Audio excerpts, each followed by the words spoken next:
At the Getty Museum out here in Los Angeles, there is a painting, an illustration from the 1400s, Moses defeating the Moors.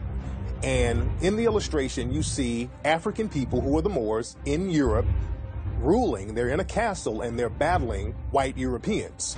And the reason why they named the painting Moses defeating the Moors is because the Europeans at the time, when they were going through the Inquisition, when they were going through the Reconquista, when they were getting the Africans called the Moors out of Europe, they had a religious undertone. And what they would do, they would draw stories from the Bible and tie that into their current struggle. And that's one of the things that gave them so much momentum. There was a religious undertone to it. The Africans in Europe originally came out of the Moors, came out of North Africa, out of the area that's known as Morocco. Ruled that area called the Iberian Peninsula for centuries. And it's interesting because what most people don't realize is that the Moors had brought to Western Europe, before Europe even had developed the technologies to do a lot of the things that they had done. And when the Moors had been defeated in 1492, that expulsion of the Moors, they had moved into areas that were now considered Western Europe. But they brought with them a lot of the technology, the science, the astronomy, irrigation for being able to develop these lands. And that got erased out of history altogether. And I think that's part of the challenge now, is to put that knowledge back into the mainstream so that people understand who the Moors really were. There's evidence of about 150 Moorish castles that are still there in Spain. And if you go to those castles, they will have a bilingual description where they will tell you this was a Christian castle, but it was originally a Moorish one, and they'll tell you when it was Moorish and then when it became Christian. The churches in Spain were originally mosques. They will tell you the period where they were originally mosques and which period they became churches. The Moors then, when they came into Europe, they had already had elements of ancient African wisdom which allowed them to advance in ways that the Europeans had never imagined. And so in order to survive in this hostile environment, they had to go underground. The same thing happened with the Europeans, who also were close to the Moors and other Arabs who had pieces of this knowledge. They found that this information allowed them to reinterpret the history of the world, the science of the world, and that conflicted with Christians, specifically the Roman Catholic Church. So they also had to ban those people, and that led to the development of what we now call today secret societies, or more specifically, societies of secrets. And those secrets were the ancient educational knowledge that had been developed in Africa thousands of years earlier. Islam will rise up in the course of history. By the 6th century, will cut off Europe from world trade by dominating North Africa and the Middle East. Europe was cut off totally from Asia, India, and Africa in terms of trade and access to wealth. So Europe would plunge into what we call the Dark Ages. But it was an economic depression that led to a complete breakdown of society. When they break out of that, they break out with a vengeance that we will never, ever again be in this situation. That breakout comes in the 1400s with the Portuguese. And they will wreak vengeance on the rest of the world to control trade routes, economic territories. Where is the wheat grown? Where is the gold? Where is the barley? We will get control of these things because we will never be caught in the Dark Ages again. In Cuba, they have a Spanish dish.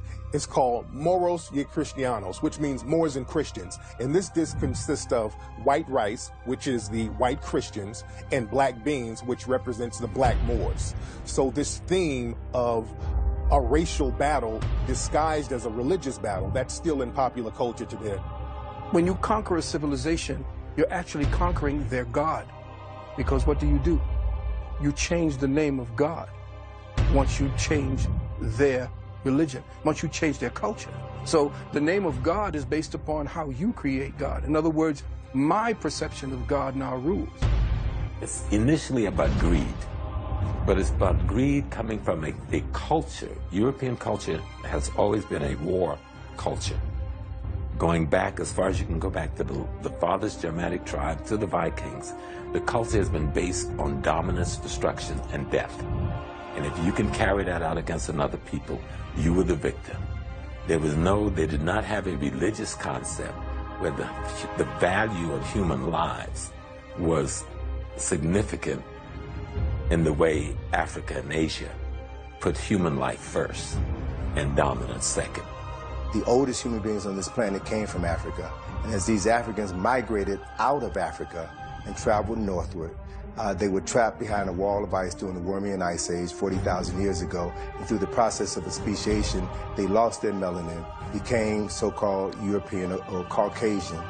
But the other thing that's not often talked about is in losing the melanin, they also lost this quality that we refer to as soul, this substance that civilizes you, helps you to see your fellow human being as a fellow human being. So now with the absence of the civilizing molecule, the civilizing substance, if you will, they saw people as objects, objects to be found, discovered, controlled, manipulated, and wiped out if necessary, in order to ensure your survival. So that is the driving force, and that's the major difference between the two groups of people. Neely Fuller came out with a book called The Compensatory Code Concept, which he introduced the idea of white supremacy being a religion. And by saying that white supremacy is a religion, that means that it's a belief that's backed up by power, that's backed up by action, and that action and power negatively affects people who are of melanated descent. The relationship between black and white Americans, it's almost like an abusive marriage where each partner needs the other one. You know, a husband that beats his wife, sometimes he may love his wife. He don't want her to leave. He wants her to stay in the relationship and keep getting beat. You know, and she may also be codependent as well and really love her husband, be more loyal than a woman who's being treated well down the street. Why? Because she knows, in her mind, she knows her place. And her place is not one of dominance, it's one of subjugation. The genetic signature and the mind of the genetics has the will to continue, and that it becomes strongest when puberty hits. The will to continue to procreate becomes so strong that you would kill for it. So the genetics of a man who, in his mind, fears the death of that thing that makes him unique, he will become as vicious as necessary to save and preserve that. Well, Sheikh Anta Diop teaches us about the sun people and the ice people. So what gave them the momentum is psychological disposition that came out of that ice age. So for sun people, African people, what was their psychological disposition? Living in the warmth, very little clothing, could just go outside and pick a fruit, as Dr. Ben would say, because there was this abundance. Whereas for ice people living in the caves and hills through the ice age, developing that disposition, the first thing they had to go out and do is kill. Imagine if a group of battle-hardened soldiers from Vietnam who've been in Nam for 10 years, you know, walked into a church where everybody's loving and hugging and being peaceful. Who's going to win that battle? You know, who's gonna eventually dominate that church? The soldiers are, because they're going to come with weapons. They're ready to fight. They've gone through hell. They've got battle tactics in hand. You know, the people in the church may not even know they're in a war. That's what I see when I look at Europeans versus the rest of the world. Europeans have treated the world horrifically. We know that. What they've done in Africa, in South America, North America, etc. But if you keep going further back, you look at how they treated each other, it's astonishing. I mean, they basically had about 1,000 years of complete ignorance, savagery, self-destruction, community destruction. We also got to be very clear about the terms we use, because when I use the term white supremacy or white supremacist, that's not to say that all white people are racist or all white people are white supremacists. That's incorrect. But the people who do choose to practice white supremacy are more powerful than the ones who are not. And a white supremacist is someone who believes through speech, thought, or action that they should be in a superior position over people who are non-white. When you're constantly at war, your battle tactics are going to be stronger. You're going to have more weapons and more advanced weapons. So they then take this this ideology as well as this weaponry, as well as this skill set into the world, and they go to places where resources are plentiful, so you're not fighting for territory necessarily in Africa or in North America. Native Americans really were not big on the idea of even trying to own land. Like, no, the land is here. The land's for everybody. The buffalo, there's plenty of buffalo. Just kill what you need, you know, right? So you've got people kind of with this mindset that's not prepared for this sort of, savage, battle-hardened mentality. So it's really easy prey for the Europeans. Well, as it relates to domination on a physical level, as it relates to torture, murder, mayhem, as it pertains to a society that has no order and arrangement, then they would have some form. If you look at the word dominance, they would have the word dominance. The question is, as it relates to honor, integrity, and dignity, is that the type of dominance that you want?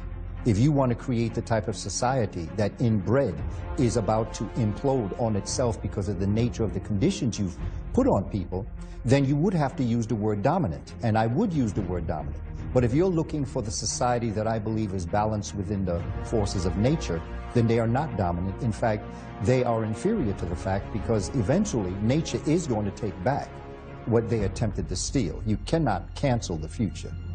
You can only postpone it.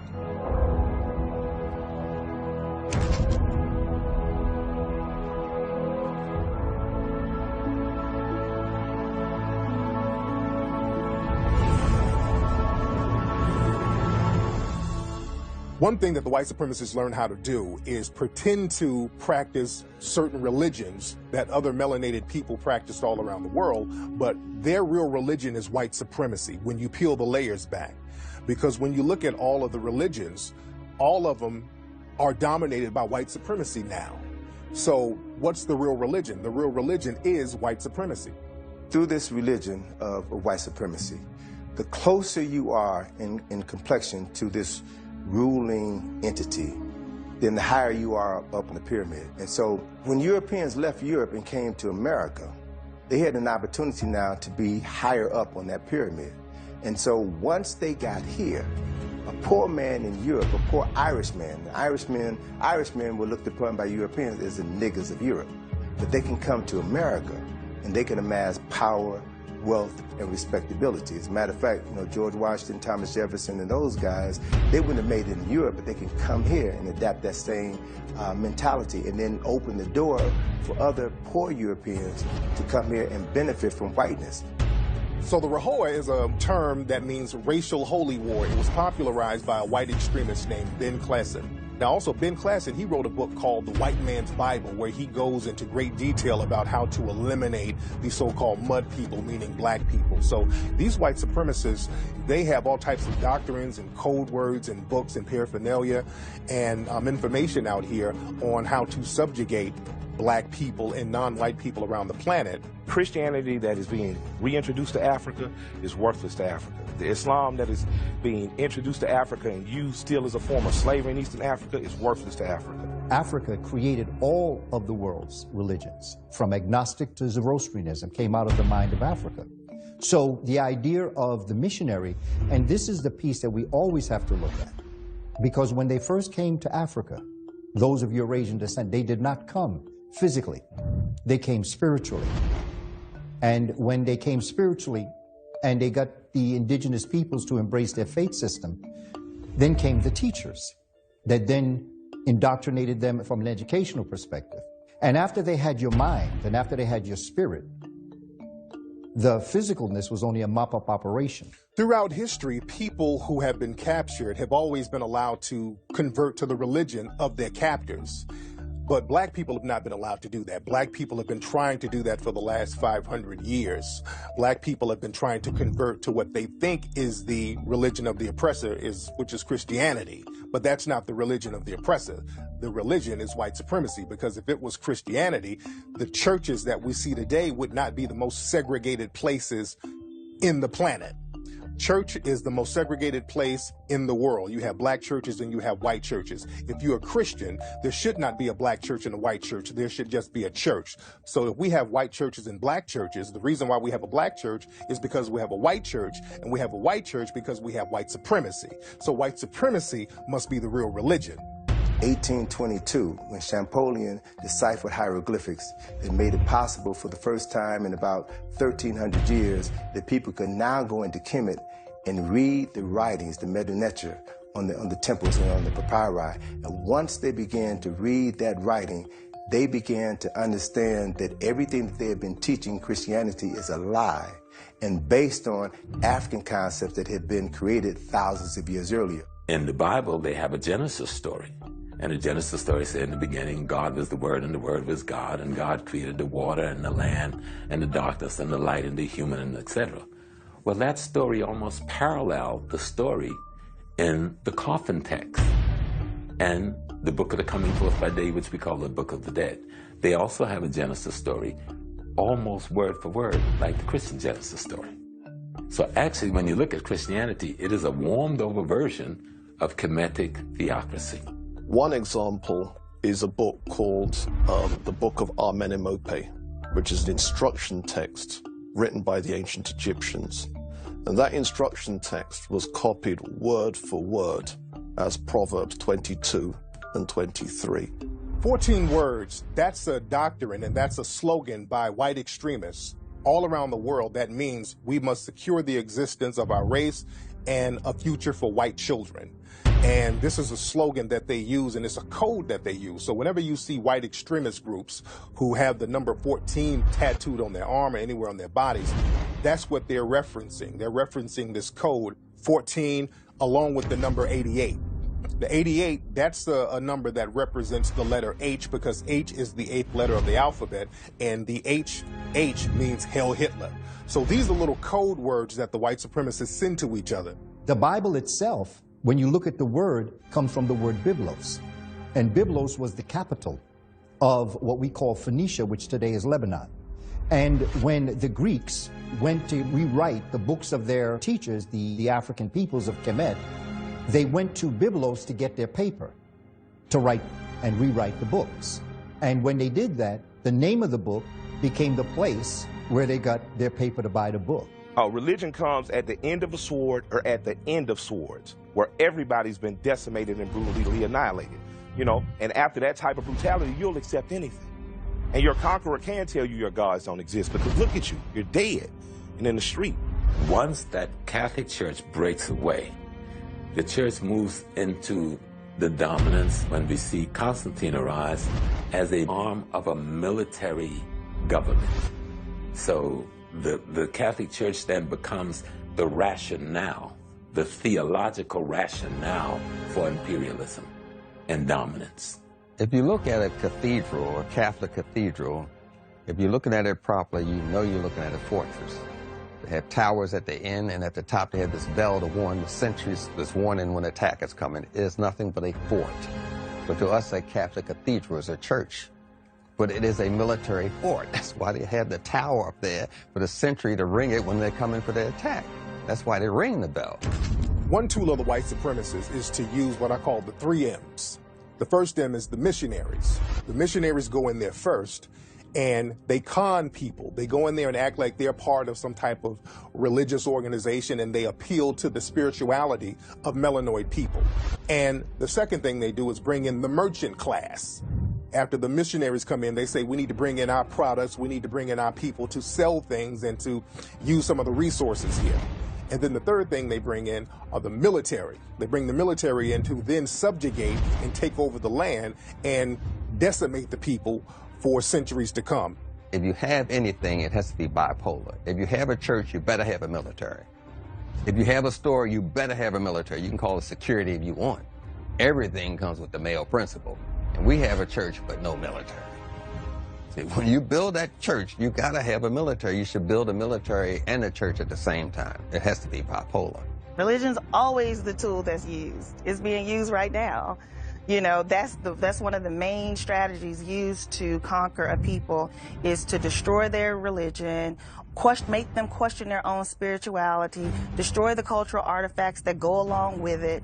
That's the way. There's a book called The Grand Chessboard by Brzezinski, who once was, he was the foreign policy advisor to Jimmy Carter.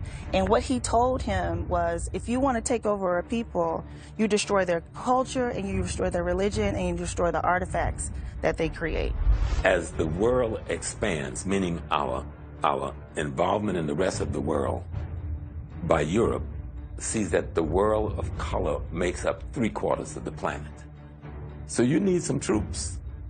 So the white-skinned non-whites, you're going to attach them to you. So you're going to make them honorary Caucasians. So now Jews are honorary Caucasians. Irish are honorary Caucasians. Italians are honorary Caucasians. Eastern Europeans are now honorary Caucasians. That means you're now honorary Germanics. White supremacy, again, is a religion, and other races of people are converted into that religion because people can't really define what a white person is genetically. See, it gets real tricky when you try to talk about what is whiteness from a genetic standpoint, because certain people who are white today were not white 50, 60 years ago. The Irish were not white during the 1800s. They became white. They were allowed to be white later on. Many Italians and Greek people, they were not considered white until later on. Jewish people, many of them were not considered white till later on. So what happens is the white supremacists, when they feel that numbers are dwindling, they allow other groups to convert into whiteness. And in order to convert, they make it their duty to take on the mindset where they want to mistreat and subjugate people who are non-white. Magazine has these cool pieces, and they did a piece where you rent a white person in China. You rent a white person. So there's a former New York City police officer, doesn't know diddly about doodle, gets up, gives a speech at a medical conference to Asian people who really are doctors. But because he's white and because he speaks proper English, meaning white English, he's always gonna have a job. After the 1960s, after 1965 in particular, when black people were fighting for civil rights, the white supremacists wanted to create a backlash against that, so they allowed different immigrant groups to come over to the United States with the Immigration Act of 1965. And one group that they allowed to be the model minority were Asians. We started to see an influx of Asian, Korean, all types of people come in, and then the white supremacists started to hold the Koreans and Asian groups up and saying, hey, look at these people, they just got here, they're doing better than those black folks. It was somewhat of a way to shame the black population by holding up the Asian population and looking at them and pretending that they were the model minority, when just years before, Asian people were mocked and subjugated just like other groups. If you look at media back before the 1960s or before the 1970s, they would portray Asian people with glasses and buck teeth and with the Fu Manchu, walking around being silly and goofy. If you come from anywhere in North Africa, don't care how black you are Caucasian. Until the 1970s, if you came from Trinidad, you were Caucasian. I remember when I first saw that, an ironic, beautiful lady, I'm working in, I get out of the military, I get a job at the post office, I'm doing mail across from this magnificently beautiful sister. So I'm trying to, brother trying to make a play. She told me, she don't deal with black folks. She don't speak to black people. So I went, look, girl, what's wrong with you? She said, because I'm Caucasian. And she left the job, went home on lunch, got her passport and brought it back to me. In the passport, it said this black woman was a Caucasian. And so the psychology of white supremacy that used dominance and terror and fear, psychological fear, spiritual fear, physical fear, and tyranny to make people become addicted to wanting to identify with them just to feel safe.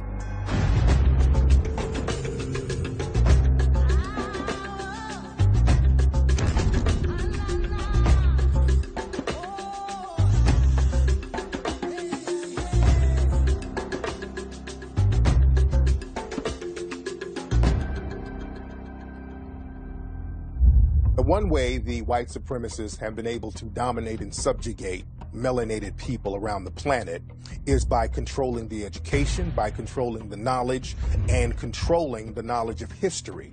Because if you don't know yourself, you don't know how to empower yourself. If you don't know your history, you won't know your future. And the white supremacists have been very meticulous in erasing the history of African people and inserting themselves into that history.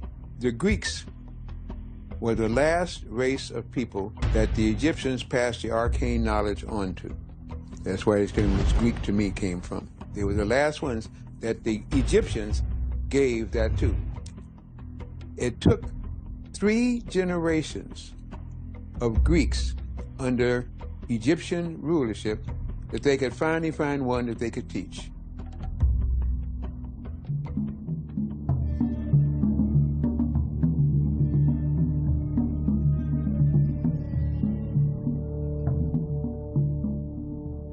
Now, the Egyptians call their land Kemet, and they use a piece of charcoal, a burnt piece of wood as charcoal, to symbolize what they mean, the blackest black.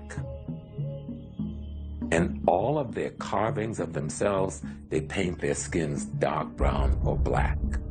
They have white paint, red paint, yellow paint, but they paint themselves blacks. How anyone in the world, with so much information available for the public to see, can even be under any illusions that the Egyptian was even light-skinned? Just when you look at climate and weather, if you go to Egypt, you will notice that the weather is quite hot. And you will notice that it is almost impossible to be able to be outside dressed the way the carvings on the walls are as it relates to the people. Because you would get melanoma before we even knew melanoma existed. So they could not have been depigmented or less pigmented. They have to have been heavily pigmented. So what we have then is various eyewitness descriptions where people visited Egypt and they left an account of the Egyptians in their texts. So what you have is people like Herodotus, who describes them as black-skinned and woolly-haired. Galen, who describes them as having short, black, dry, and brittle hair. Not to mention, as Dr. Clark has taught us, where in the world did they do what they did in Africa? He used to say, are you telling me that Eurasians came out of Europe and built Africa up, but never went back to Europe to develop their civilizations the way they did in Africa? Or does it make sense that it was built up in Africa and it was sporadically brought across the globe to China and to Iraq and to Iran and into Europe where you have the Stonehenge? Would that make better sense? So the answer is, there is no question at this point. Many of the artifacts that are on display in many of the Egyptian collections around the world are fakes.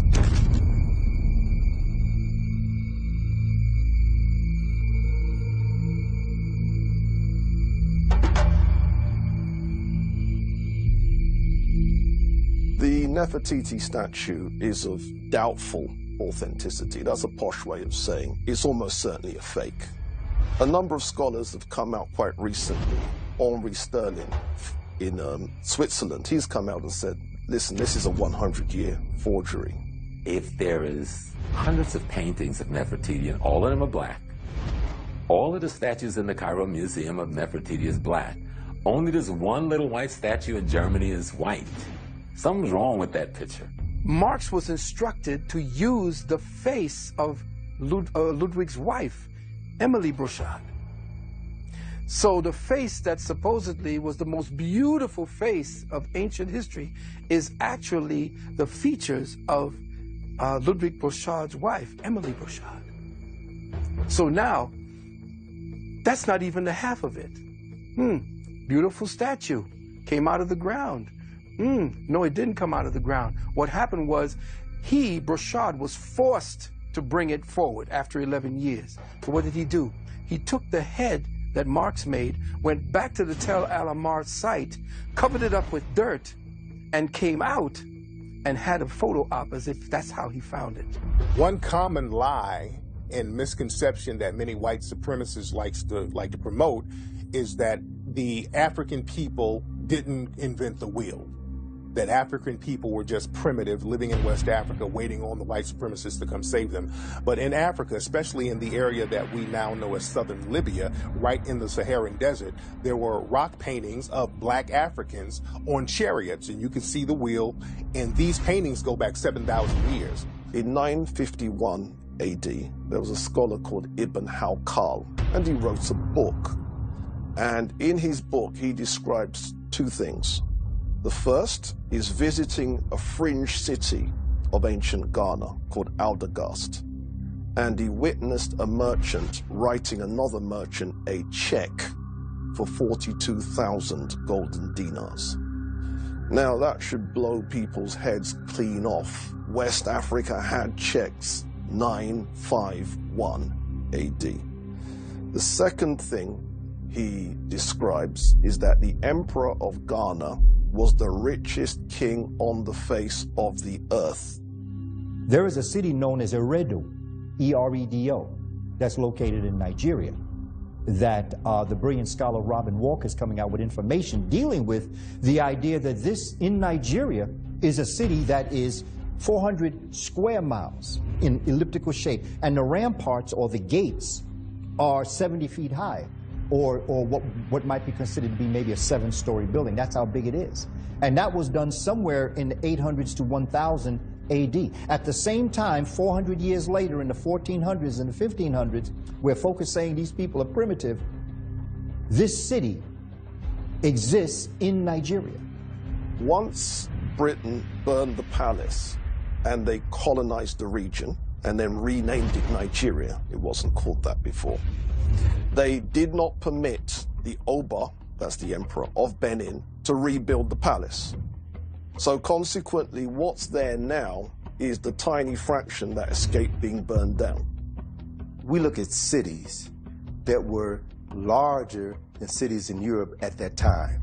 We look at cities that had the equivalent of ancient skyscrapers, buildings that were 4 or 5 stories tall. We look at cities with streets. We look at cities with sewer systems. We look at cities, nations that had universities, that had libraries, that had a upper class, a solid middle class, architects, engineers, physicians, dentists, a city that would rival any other city in the world at that time. Well, the Emperor of Ghana, we know, lived in a castle with glass windows. We know this because there's an 1153 AD document that tells us that there were glass windows. We've got Kano in parts of Nigeria. We've got the great Chad Basin civilizations. We got civilizations along the Congo that we don't even talk about.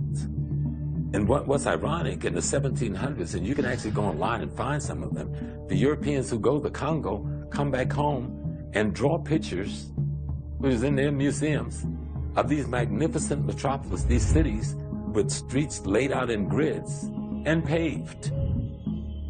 They found the same thing in Benin, they found the same thing in Kumasi. But these same Europeans, especially the British and the French, will burn and sack most of these cities.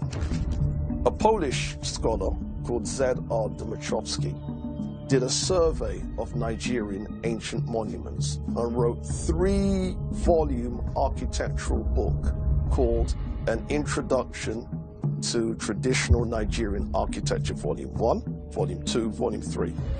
Now, that's important, you see, because most people wouldn't have thought that Nigeria had anything to be able to fill 3 volumes. Which brings me on to Benin. Benin is in the southern part of Nigeria. Now, Benin's architecture was very famous in medieval times. In particular, its royal palace. Its royal palace was the same size as whole European cities, just the palace. Ethiopia was one of the earliest countries to embrace Christianity, right? And so what you have in Ethiopia is a ancient civilization. You know, Ethiopia, we got to remember, Ethiopia is the source of the Blue Nile, right? And based on research that I'm looking at now, I'm really beginning to realize that Kemet is Ethiopia's oldest daughter. So the knowledge that flowered in Kemet began first in Ethiopia. They never occupied and dominated and conquered Ethiopia totally, and that's because King Menelik understood he needed more than just spirituality, because a lot of the Africans in other parts of Africa, they depended on their spiritual system. But when you're dealing with a group of people like the white supremacists who were not spiritual at all, you're going to lose. So King Menelik, he used his spirituality, but he understood that he had to be practical. So King Menelik, he got guns that rivaled the guns of his enemies. And when the Italians came into Ethiopia to try to defeat him, King Menelik used his guns and used his weaponry to fight them off. What Ethiopia was able to achieve was nothing short of military genius. They struggled certainly with Italy for maintaining their independence. But I think what they were able to do was to use the land to their advantage.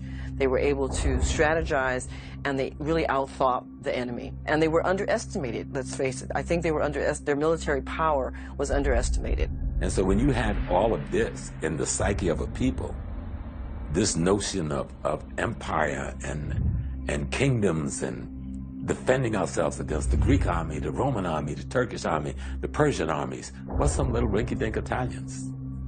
We can handle this, and they handled it.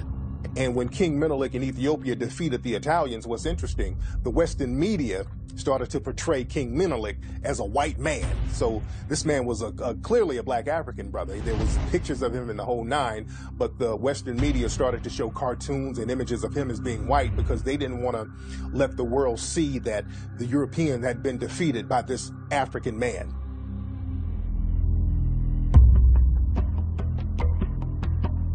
Traditional African religions, particularly the one from ancient Egypt and Sudan, venerated this idea called Ma'at. And Ma'at, roughly speaking, you could translate it as truth, as justice, as righteousness, as reciprocity.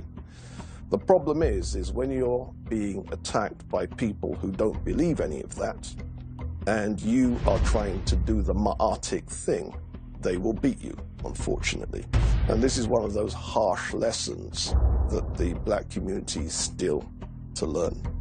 The assumption that another group's view of humanity is the same as ours. The assumption that another group's understanding of divinity is the same as ours. The African moved from the premise that everybody was a brother, and thus should be treated and accorded that kind of brothership and brotherhood. The European moved from a position that what is mine, and what is yours is mine if I can take it. You had a war culture coming in contact with an agrarian culture. The war culture is always going to win because the war culture doesn't put any value on human life. And that means it has no barometer to how much death and destruction it will carry out. People talk about the greatness of Africa, and we see some of the great empires that we had over in Africa. And naturally, a lot of people will say, okay, if we had all these great empires, where did Africa go wrong? There's several situations that happened. One thing that happened with Africa, you had Mansa Musa. Now, Mansa Musa, according to most historians, a West African black man who was a king in the area that we know as Mali and Timbuktu, the wealthiest man to ever live. And Mansa Musa's situation was a gift and a curse because Mansa Musa, he went around the world basically just giving out gold. This man had so much money, he could give money away. And he gave so much money out, it decimated certain economies in other nations. So it showed the humanity of the African people and the generosity of the African people, but you showed people that you had all of this wealth, so now people are plotting on you. So when people saw Mansa Musa giving out all that money, he became lunch to everybody else. So Africa started to get raided and flooded with all types of people trying to take advantage of the wealth and the resources that were in Africa. The tide rises and falls. I mean, what are we talking about? We're not supposed to be a victim of time. When you're going into Africa when it was falling, when it was old and worn out, trying to nurture and educate the East Indians, the Chinese, and the Europeans. We were trying to help all of these people to raise them up to a higher level, and they wore us out. Even today, you'll get worn out if you talk to a certified Negro under warranty. They will wear you out. We didn't take military matters seriously. We didn't take warfare seriously. And I'm aware that the propaganda where the West presents such as the Zulus as a highly militaristic nation.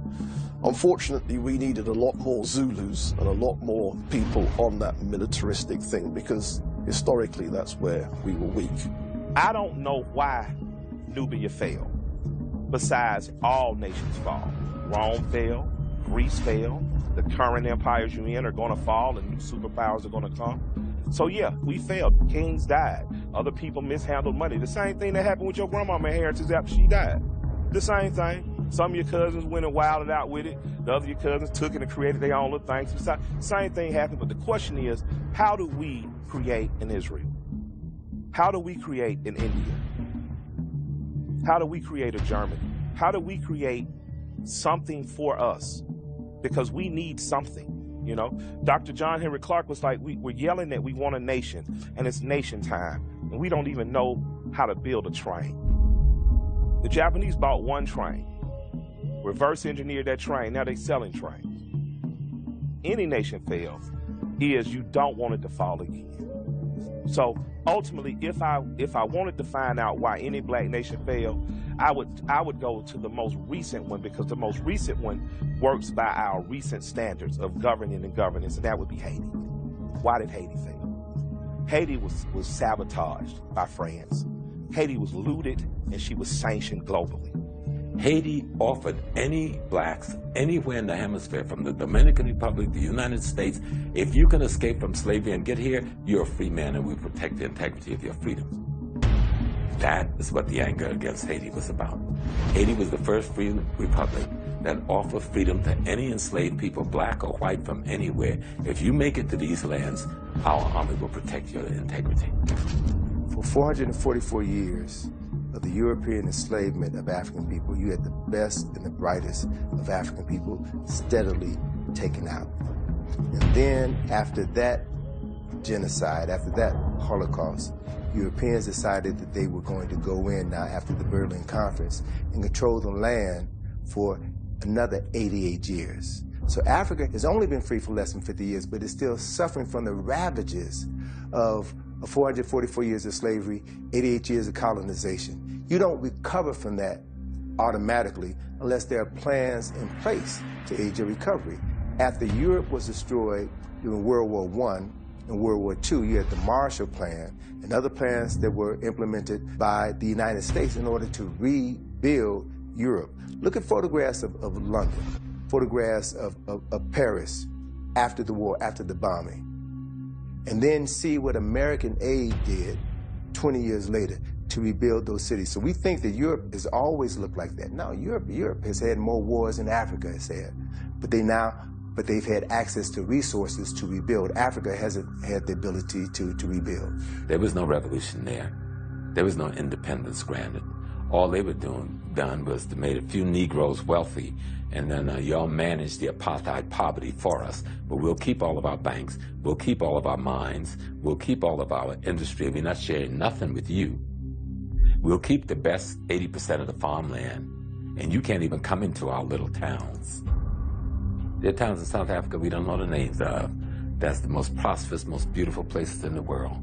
White folks are retiring from Europe every day, especially the aristocrats going there to live, and they make us think South Africa is Johannesburg. Colonial powers of Europe left African nations. They took everything, even the light bulbs. They ripped up the train tracks. They said, if we're leaving, we're going to make sure that you won't be able to sustain yourself. And they destroyed everything. It's no different than what happened in America after emancipation. When they left, they destroyed all. Guinea is one of the classic cases. They even took the toilet paper. They took everything out of Guinea. And then, from the international marketplace, fought to keep Guinea from ever developing international trade with Europe. Guinea has the largest supply of iron ore in the world. Who do you think control and own it? Some Israeli mega capitalists.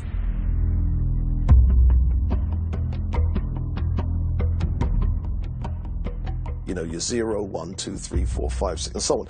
Those numbers that we have are, people call them Arabic numerals. They're not Arabic, they're Hindu. But the mathematicians that introduced me to Europe were, in fact, African mathematicians. The fraction bar, where you've got, 2 fraction 7 and the fraction bar, that was something that was invented by an African mathematician. Some of the most advanced maths textbooks during the period were again written by Moorish mathematicians. Where it comes to the areas of astronomy, where it comes to areas such as navigation, map making and so on. So there was a Moorish geographer called El-Idrisi, and he was the one that said in his book that the world is as round as a sphere and the waters are held to it by what he calls natural equilibrium. You can work out what he really means, gravity. And he says that the world is divided into 360 degrees. Now this was 1153. And then that gives you some idea of what kind of intellects we're talking about. Guinea was the French word, the European word for West Africa. So, and all of Africa at some point was called Guinea.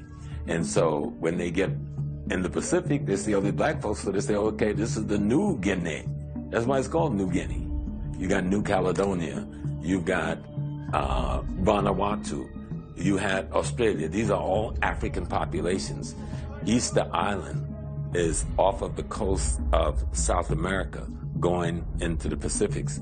And all of the statues there are statues of African images. The statues in Easter Island, they look identical to ancient face masks that's from West Africa. Also in Easter Island, there's an ancient script called Rongo Rongo, and this writing looks identical to African hieroglyphics. Also, there's an East African tribe called the Rongo tribe. Also, there's another very remote Pacific island called Nukuhiva. Now, this place is in the middle of nowhere, but there are statues on this island that look identical to ancient statues that are in Nigeria. So we definitely have evidence of an African presence in some of the most remote places around the globe.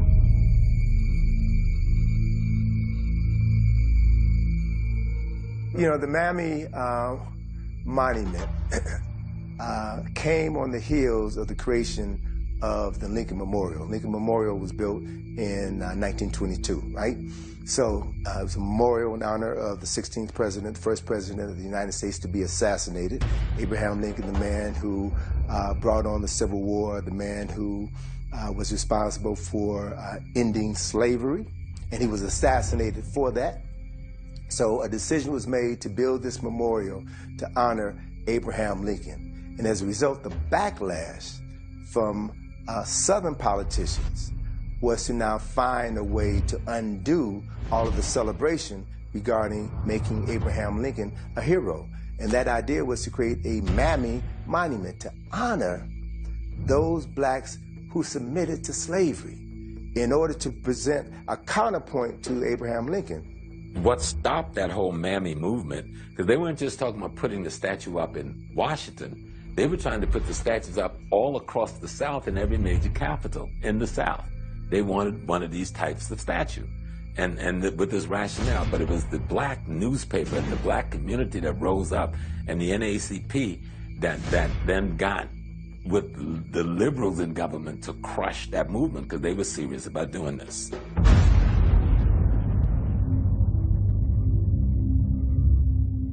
When we think about the concept of aviation, we think about the Wright brothers, and then if we go back, we think of people like Da Vinci who had drawings about flight, and a lot of people try to say that Da Vinci's drawings were the first ones that talked about people flying. But there was a Moor in Spain in around the year 875 at the height of the Moorish conquest of Spain. And Ibn Firnas was one of the first people to test out flight and navigation. At the Iraqi airport, there's a statue of Ibn Firnas that's paying homage to his knowledge of aviation and flight. Mike Hollis, who I interviewed years ago with Air Atlanta, I mean, he was a young brother. I mean, he was barely in his 40s, you know, late 30s, early 40s, and saw a need, got the investment dollars, and launched, you know, Air Atlanta. But you had Piedmont Airlines, which was out of, you know, North Carolina, Southern Virginia area, Tennessee area, in which a group of black investors were about to make a play on it. So this whole aviation sector isn't new to us. I mean, there's so much opportunity out there. Air Atlanta was an airline that was owned by a black man down in Atlanta. Very high-class airline. This airline, they had it for a couple of years in the 80s, and the airline had all first-class seats. They would serve on fine china. So this was a top-notch airline that a lot of folks don't know about that was owned by black men.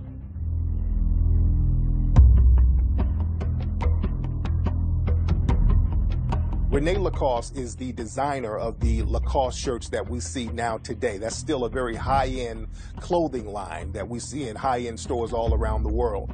Now, a lot of people don't know that Rene Lacoste was a black man who lived in France, and he was a tennis player. They called him the alligator because he would just decimate his opponents. And his father was white, but his mother was black Jamaican sister. And they kept that quiet. They still kind of keep that quiet to this day. You don't hear too much about his mother. But Lacoste is a black man, and a lot of folks don't know when you wear the Lacoste clothes, you're wearing the clothes of a brother who designed that. One thing, the white supremacists, they try to make it seem like racism is just a Southern thing. They're very good at telling that lie. But when you look around the country, certain places were not just segregated, black people were just not allowed. For example, out in the West, Oregon, black people were not even allowed to live in Oregon until the 1920s. Black people couldn't come there at all. There wasn't no segregation. You just weren't supposed to be there. People in England did not start shampooing until the late 1700s. And the reason they started to shampoo is a brother named Sheikh Deen Muhammad, who's a melanoid brother out of India who went into Europe. He introduced shampoo to Europe. You know, I go to Europe a lot, and I perform there. And one of the most interesting things to me is when I go there, the same way when you're here and you walk around in American airports, you see travel agencies telling you should go to Mexico, you should go to South America, you should go to the Caribbean. They advertise everywhere they conquer in the Western Hemisphere. When you go to Europe, they tell you should go to Africa. And they show you these islands, and I'm sitting there as a black man like, damn. Like, they never tell us to go to Africa, but they conquered it, and they conquered it so solely that it's a resort to them. Statement that Count Volney made in his book, Ruins of Empire, is very interesting, where, in paraphrasing it, he's saying, you know, the very people we are now enslaving in the Caribbean and in Africa are the very creators of this society and this great civilization that we are emulating and attempting to bring back into Europe. Because when you look at the Eiffel Tower is an obelisk or a tekenu placed upon a mur or a pyramid, except it's only skeletal. When you look at the Arc de Triomphe in France, that is in every temple that you go to in Kemet. So that they were actually stealing ideas from people that they were attempting to enslave. North Sentinel Island, that's an island that's right in the Bay of Bengal. That's right between India and Asia, right off the coast of Thailand. And this island, the people have been there for over 60,000 years. Now, these are jet black people. These are deep melanated people. And these black people, they've been on this island for years, and they are the only people on the planet that have never been subjugated by the white supremacists. And the reason why they've never been subjugated by the white supremacists is because they got one code. The minute you step on North Sentinel Island, they will kill you on sight. They will slit your throat, no questions asked. Well, they're primitive, they're backwards people, they're Stone Age people, but one thing they can say is that they are not dominated by the white supremacists. So to me, that makes them some of the smartest black people on the planet.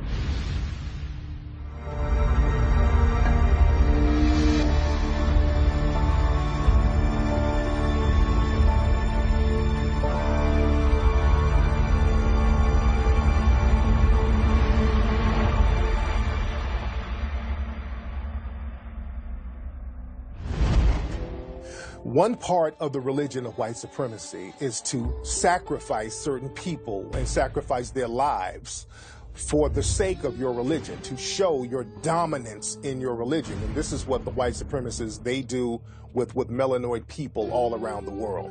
We are this beast that they are afraid of, and they have to destroy in order to protect themselves, protect their women, by extension, protect their country.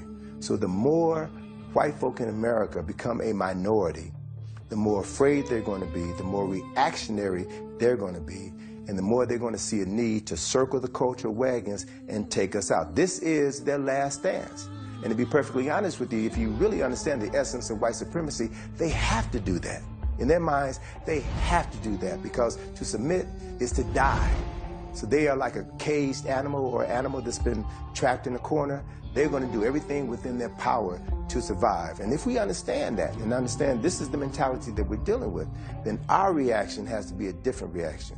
You know, we can't react to everything that they do if we understand their mindset. We have to know how not to provoke them, but there are other things that we could be doing and should be doing in order to maximize our presence, right? And take back our power so that we neutralize them just by our very presence. In order to maintain a system of supremacy, you have to also maintain that people stay in a position. And if they get too far ahead or make too many forward advances, there's a fear that we're going to lose control. I've even had people say to me, well, if we give, in quotes, black people everything they're asking for, then we will be out of control. During the Jim Crow era, and this just goes to show how sick the white supremacists are, because black people, we don't understand that they will harm our children just like they'll harm us. And they would have something called the Battle Royale, where they would go get black children who were in an economically deprived situation that was created by the white supremacists, because remember, they create economic deprivation. So they get these people who are economically deprived, and then they offer them scraps in order to entertain themselves. So they would get these black children and take them to these boxing matches that you had a lot of white supremacists watching and paying to see, and watch these kids beat each other up. Where they blindfold young black males, and it could be any amount of them from 3, 4 to 5 to 10, and they put in a ring or a circle, and they have to fight until the last man standing. So they just beat each other nearly to death, hoping to get whatever little rewards or favor that will come at the end of the day with who was left standing. And that was called the Battle Royal. Jack Johnson came out of that process of the Battle Royal. Our great black heavyweight, first black heavyweight champion of the world, came out of that process down in Galveston, Texas, where he grew up. And that was all through the South as an entertainment mode for white folks to watch black young kids beat themselves into a frenzy while blindfolded, with the hope that they won't get hurt at the end of the day, killed at the end of the day, or might get some pittance of a reward that they could take home and help their families. When we look at circus clowns, especially the hobo clown, the sad-faced clown with the ripped-up clothes, that came from the white supremacists making fun of black people. At around 1874, there were these two white men who were minstrel show artists, McIntyre and Heath. And in 1874, you remember this is directly after the Civil War. When the Civil War was over, a lot of black people were homeless and destitute, and they would have to ride boxcars and trains all around the country looking for work, and they would wear tattered clothes, and they were just poor, begging, and just trying to do whatever they needed to do to survive. And living in a culture of white supremacy, the white supremacists looked at that and said, okay, that's something that we could make fun of. So these two white minstrel show entertainers, they started to dress up in tattered clothes and paint their faces black, and they had these big white exaggerated lips with a sad look on it, because black people were sad at that time after the Civil War because they were destitute. And they made a mockery of this and went around the world and went around the country doing these minstrel shows. And eventually that image went into the circuses, where circus clowns started to do that. And even to this day, you still have these circus clowns with the dark faces and the big white exaggerated lips and the tattered clothes and the holes in the shoes. And that hobo clown image that we see today in circuses all around the world is basically still mocking black people. There's a pride that comes when you've trained the animal, the same way you train a big elephant and you take him to the circus, and you make the elephant do little tricks, and because you control the elephant's mind since birth, you've intimidated the elephant to the point where he thinks that you're actually the superior one in this relationship, when really he could crush you with one foot. And that starts at a very early age. You start by shocking him every time he gets out of line. You reward him when he behaves properly. That's exactly what they do to young black men. They are training us like circus animals from a very early age, so that later on there is this pride in showing off the trained animal. Like, look at how high that nigga can jump. Look at how fast that nigga can run, right? But when the animal gets out of line, when the elephant decides he wants to kill the trainer, or he just starts to lose it for whatever reason, what do? They kill him. They take him out. There's another game that the white supremacists used to play at carnivals called the African Dodger, where they would get a black person and have him stick his head in a hole, and they would throw baseballs at him, and try to see who can hit them in the head. And this was entertainment to the white supremacists.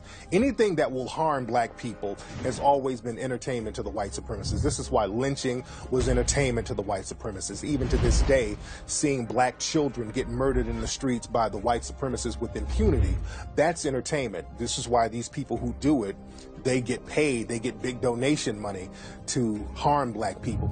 Black people who are getting into, jihadism and all kinds of foolishness, where you end up fighting other people's battles, fighting other people's issues, and not actually trying to stand together as black people, is really, really embarrassing. It's almost for black people, when we analyze our existence, we're seeing ourselves in our pain, but we don't dare mention the fact that white people are causing this pain, and we don't dare mention the idea that we're going to retaliate against those who are causing the pain. We're just going to endure the pain because that's our place. Our place is to struggle and to just survive it. We get through it with prayer, and we get our blessing in the afterlife. And every time someone commits another atrocity against our people, we have individuals, again, sponsored by white supremacy, to remind us of the importance of being passive and nonviolent. There were a lot of black people who were talking about taking up arms and defending themselves. There was something called the Battle of Hayes Pond that a lot of people don't know about, where black people fought against the Klan and they took up arms against them. So black people were not just taking all these beatings laying down. There were a lot of black people who were fighting back physically against systematic white supremacy. Just outside of Selma, Alabama, there was a group of black folk who protected the civil rights movement. There was a group of black folk who protected King as they marched from Selma to Montgomery, and these were brothers who called themselves the Black Panthers. They had guns, and they made sure that nothing happened to some of their brothers. The Deacons had formed to protect civil rights marchers. See, it wasn't just like we got some guns back here. They were actually making sure that if you're going to shoot at these marchers, somebody's going to shoot back at you. And there were other groups like RAMS, the Revolutionary Action Movement, the International Commandos, the Yahudu Fighters. There were some groups out here that was armed, ready, locked, and loaded, and did fight back. There were radio stations blown up in this country in the South that nobody hears about in magazines. There were shootouts in certain parts, and nobody heard about in newspapers. But if you can't say nonviolence worked because the threat of what the Panthers would do, Black Liberation Army to do, the threat of what them brothers in bow ties might do, they were so organized, had their own economy. And they were nonviolent in themselves, but the threat, that changed things. I'm tired of that chump talk, that sucker talk. And you can't tell me about Selma because I know Reverend Orange. James Orange is my mentor. God bless the dead. I called his wife, told her Happy Mother's Day yesterday. So you can't tell me because I didn't see it. I didn't read it. I heard the stories from him. I know Andrew Young. I can call him, get him on the phone now. That's what I'm saying. So you can tell them suckers. I know Hosea Williams. Like, I grew up in this city when Hosea Williams hit. If you hit Hosea Williams, he was going to hit you back. Jack. Robert Smalls and Buford headed a group called the Black Shirt. The Klan manifested South Carolina originally as the Red Shirts. And so they were marching on Buford, South Carolina, to deal with the black folks who had been doing so well after the Civil War. So Robert Smalls and the black coats, they didn't go after the Red Shirts. They went to the white population in Buford and said, listen here, those y'all's brothers, y'all stop them or we stop y'all. Nobody talks about that in the history books. Man, that's the beautiful thing about the Second Amendment, man. It applies to everybody. See, man, you got to be proud to be American, man. Let me tell you something, man. You will find no prouder American than this black man right here, man, because all those rights are due to me. Now, I might get inconvenienced. You might pull me over, stop me a little longer. You might, but bruh, that gun cleaner than your mama before she met your daddy. So at the end of this encounter, officer, you're going to give me that gun back. I'm going to put that gun back on my front seat, and I'm going to balls off on you. We go back to Nat Turner. He wasn't an anomaly, He was just one of the ones that got recorded. But we've always resisted. And we weren't separated. When Turner was brought up in charge, they asked him, who is your leader? It's got to be somebody behind you. He said, yes, I do have a leader. Who's your leader? He said, Jean-Jacques Dessalines. So Joseph, y'all go find that Negro. They went on coming and told the judge, well, that was the emperor of Haiti, but he's been dead for years, so they bring Turner back. And so how you saying this dead man is your leader? He said, my leader is Jean-Jacques Dessalines. He was talking about the spirit of revolution left by blacks who had resisted by arms before. They want you to pull your pants up and go into the gas chambers. They want you to act right and walk into your noose. You see, that's all they're asking you to do. And so just even looking at how those phrases are termed, first of all, those are connotative sentences or connotative statements, because you're saying act right. Well, what is right? Because the Europeans shouldn't be the standard for what is right or who sets forth what is right. Given all that they have done, I don't think anybody would say killing and slaughtering and murdering and pillaging and lynching, and those are right things. So when you look at a people and they're telling you, you need to act right, well, I'm not sure that I would know if you even know what's right. The white supremacists, not only will they target certain black people, they will target their offspring, because they understand that certain bloodlines and certain offspring is passed down. And greatness sometimes is passed down through the bloodline and through families. So a lot of times when you have great black public figures who come out, after they're taken out, a lot of times their family is targeted. Like our brother Malcolm X, when he was taken out, the feds and the powers that be would target his wife, they would target his children, his grandchildren. And Dr. Martin Luther King, when he was taken out, a lot of people don't know that his mother was killed in a church in the early 1970s. She was shot in a church. A black man rises up and challenges you effectively. First thing that you have to do is take him out and then ensure that his offspring will not follow in their daddy's footsteps. So whatever you can do to destroy the children of that leader sets an example for anybody else who would consider walking his shoes. So it's a war strategy. It's a very effective war strategy. And so if we realize that we are at war and that white supremacy uses any means at their disposal in order to win every battle. Europeans understand that intelligence is passed down through bloodlines. It's passed down through genetics. So they understand if they want to get rid of revolutionary leaders within a race which they're trying to kill or exterminate, they have to get rid of entire bloodlines. And so in order to do that, they have to not only just attack the spawn or the root, they have to attack every extension off of that spawn or that root. We think like our slave master. If you want to know how the blacks in Barbados behave, look at the white people that own them. You want to know how the blacks in St. Louis behave, look at the whites who own them. Because they taught us. They taught us how to have children, how to discipline children. They said, your children are evil. You have to beat the evil out of them. They were born in evil, beat the evil out of them, beat the hell out of them. See, we were taught their system. The only way for them to control us was to act like them. That's the only way they control us. Now, the month of April has always been a very significant month for the white supremacists. Now, understand that white supremacy is a 24-hour thing. But April is very significant, and you see an increase of violent behavior coming from white supremacist groups because, number one, April is the month of the Patriots' Day, where the so-called patriots, the white supremacists, fought off their enemies. Also, April is the month, the birthday of Hitler. So a lot of the white supremacists, they will time a lot of mass shootings or a lot of mass killings around April. When you look at the Columbine shootings, that shooting was done by 2 white supremacist teens who timed that specifically for April. The Waco situation, that happened in April. The Boston Marathon bombing, that happened in April. So many actions of the white supremacists and violent acts take place in April. The Oklahoma City bombing, that happened in April. So April is a very significant month for the white supremacists. It's almost like a holy month. There are things at nighttime rituals, which we call nocturnal, and we're sun-centered. Our rituals are during the day with the sun. Even if they go to a restaurant, it's going to be dark with candles like a cave. Because that's where they come from. They're bringing their culture with them. There's nothing wrong with that.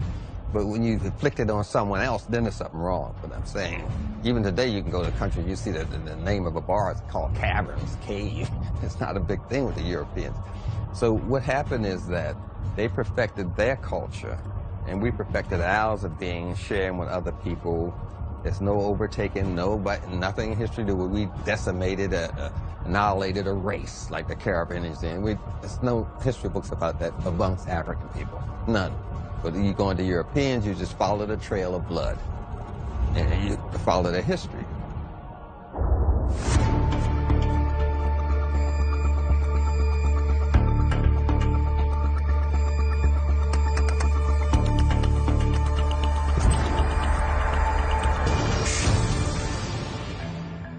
One way that white supremacists have always been able to subjugate people is by using germ warfare. This started with the Native Americans when they would come around the natives and give them smallpox, and they saw that disease can kill off more people than the gun. So the white supremacists, they've always used disease to decimate people, with AIDS, with Ebola, with all types of other diseases, so they can kill off the people and take the land, because they understand if you violently try to take people off their land, sometimes you destroy the land. They understood that with Japan. By dropping atom bombs and all this stuff on people, what happens is that you'll kill the people, but then you'll destroy the land, and the land will be useless. Ebola's in Nigeria. At the same time, Nigeria is supplying 20% of its oil to China, who is our new Russia, who we need to make sure has a cap on how much gas they can use. So now we got troops in Nigeria just chilling. And the reason is Ebola. We got troops in the Eastern Horn of Africa because there's skirmishes and there are pirates there. It looks to me, though, that's the only place fuel can go in and out of by ship. So in case it ever gets stupid, then you know who can close it off. So I just look at the world from a bigger context. And scientists now have so perfected this art of germ warfare that they have developed melanin-specific viruses. And how pneumonia has been spreading throughout the black community. The pneumonia virus has mutated to the point now where it used to be cured with an injection 10 years ago. Now there's so many forms of pneumonia out here that are taking people out left and right. Working with Tulane University and Columbia University, have a lab in all three of those countries that's producing bacterial warfare. And one of the things they're producing is Ebola. And the CDC owns the patent on this Ebola virus that just wreaked havoc over West Africa. I remember reading in the Washington Post magazine about 15 years ago about an article, a CIA agent who was in Africa, and he had an assignment, and something went wrong, and he decided to scrap this assignment, and he threw this suitcase that was filled with the Ebola virus in a lake, threw it away. And then a short time later, Ebola breaks out in that community. So these mysterious viruses that just show up and only seem to target specific people, we have to begin to recognize that as a potential form of genetic warfare. The most modern instance is the Ebola situation in West Africa. Ebola jumped from the Congo to West Africa and missed all those other countries. That was a flying virus. It must have took wings. ISIS is not only a political and economic scheme, but a spiritual scheme based on a metaphysical level, because now they're taking the name of our ancient African goddess and they're framing it in terms of malevolence, as though it's bad. So, you know, when African people start to promote African culture more and the name of ISIS is being spewed into the atmosphere, you know, just through us revering that spiritual system of ancient Kemet, white people who may over here say, oh, ISIS, and thinking that we're terrorists, so they're indirectly associating those things and making them overlap, even though one is created by them and for malevolent means, and one is in reverence of our culture. Shell isn't going to stop building pipes there. British Petroleum's not going to stop laying pipes because of an Ebola outbreak.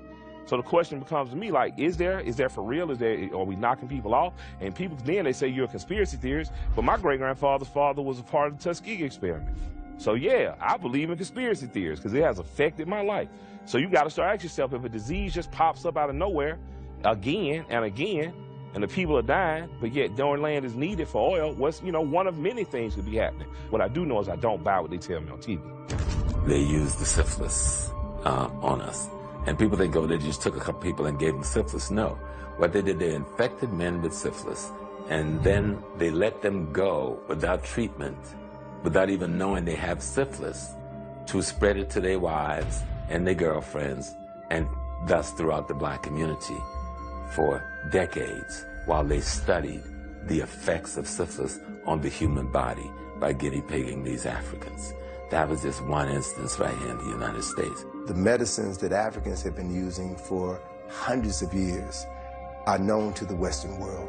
You get in the bush and you'll find folk who, I remember when I was in Ethiopia back in 1985 and met this Ethiopian herbologist who had a cure for cancer.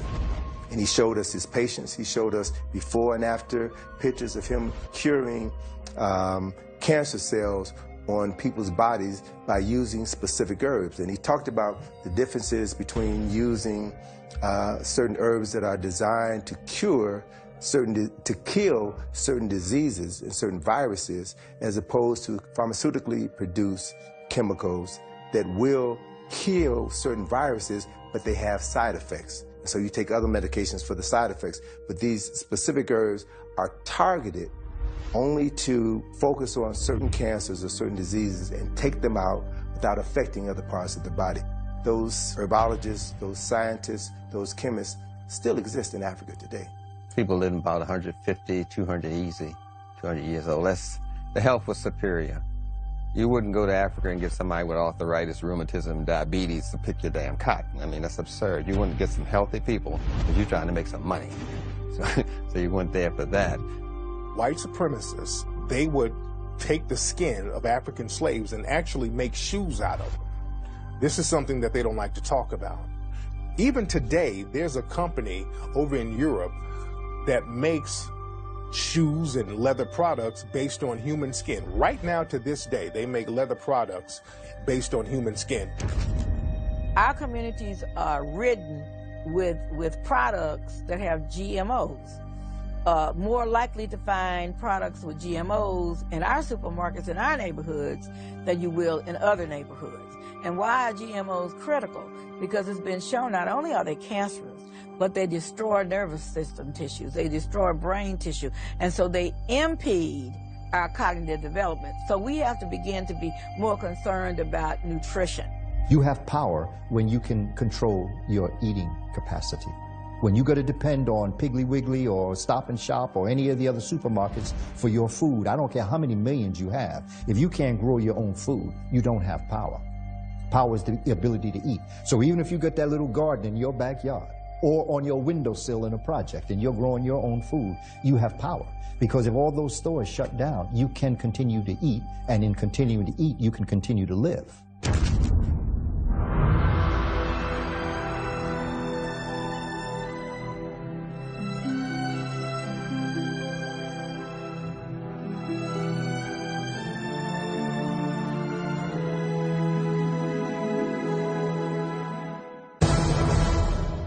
White supremacists will say and do anything in order to get one up on melanated people. They will lie, steal, kill, cheat, whatever it takes. This is why many of the white supremacists will renege on all of the treaties that they've agreed to, because African people and melanated people don't really know exactly what they're dealing with. They don't understand that there is no honor system with the white supremacists.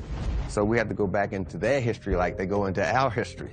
You understand? They have more books about Egyptian and our history than we do. So to understand black people, you have to go into African history. And to understand Europeans, you have to go into the cave history and cave civilization. White supremacy was not used. It's just a system they used to protect themselves. And to protect yourself, you have to develop deceit and deception. They love us in the sense that, not in the sense that they respect us or want to treat us fairly, but they love us the way a master loves his dog. You know, like they don't, you know, the dog can be almost like a member of the family, but they'll never let the dog sit down at the dinner table. They'll never treat the dog as if he's as important as one of the members of that family, right? But if the dog tries to run away, they'll go chase the dog down. You know, you know, you kill the dog, they're gonna be sad about it. And I think that white people historically have always seen us as part of their infrastructure, you know, going back to slavery. I mean, you needed your slaves because you were making money from your slaves. You need your slaves to nurse your children. In order to maintain your power, you perpetuate the weakest of a culture and make them look like the strongest and have the sheep follow. And you'll always keep them down. You take the dominant culture and you say to them, all right, these individuals are getting an education, they're developing pride, they're coming out with dignity, they're looking out for their mothers, their sisters, their wives, their girlfriends. We have to do something about that. That's too good. We don't want them to understand the value of those kinds of things, those kind of actions. So we have to use our propaganda to point these guys as rebel rousers and these individuals as heroes. So if you look at who is put in front of the black community, it is usually those athletes who have nothing to say. They do not rock the boat. They do just the opposite of that. And then they get praised by the white media. It's like people do with the pig today. Say the pig is filthy. Look at them, they're rolling in their own bowel movements. Look at the filthy. Pigs are not filthy. They're in the hippopotamus family. If you put them in their own environment, they'd be in the bath all day. But since they can't get around water, they roll in their own manure. Ain't nothing filthy about no pig in their environment. You see, and that's why I'm putting it in the context of the environment that it was in. There's nothing wrong with black people. You got them in the wrong environment. In this environment, yeah, they lie to each other. Yeah, they sell cocaine. Yeah, you follow me? Yeah, they're stealing people. This is the environment. Over in Africa, when the white supremacists were colonizing many of the African nations, they had treaties with a lot of them. A lot of them wrote down treaties and made agreements and made deals, and they reneged on all of them. And the Native Americans, again, the white supremacists made deals and reneged on the deals because they honored the deals once they got in the mix and were able to claim to be part Native themselves. There are treaties now, especially the Treaty of 1866, that shows that black people who were freedmen at the time should get some of the same benefits and resources as the Native American tribes. But these treaties are not honored, and it's on paper. There's no reason for them to not honor the treaties. Even the Constitution is not really honored in favor of black people because we're supposed to get equal protection under the law, but we're not getting equal protection under the law. So a treaty or constitution or a document is only as valid as those who can enforce it. And nobody is enforcing these treaties and laws for melanated people. Fast forward into the 60s, you had the hippies. Who were the hippies? It was whites pretending to be Indians. Look at that culture again. Go back and you will see they were striking teepees all over the place, intermingling, even naming themselves after Native Americans. All of the maps you see is wrong. You have to look at Peter's projection. Peter's projection showed you that Africa is twice as long as what you see, and Europe is twice as small. So we got to go to Peter's projection to see the true size of Africa, because we've been lied to with maps, lied to with history. Obama said that he had an international meeting and they asked him about racism in America, and he said, yeah, there's racism, but it's getting better.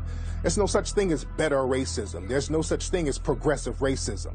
That's like saying we got rape, but rape is getting better. You either have racism or you don't, and we have systematic white supremacy, and we need to replace that with a system of justice.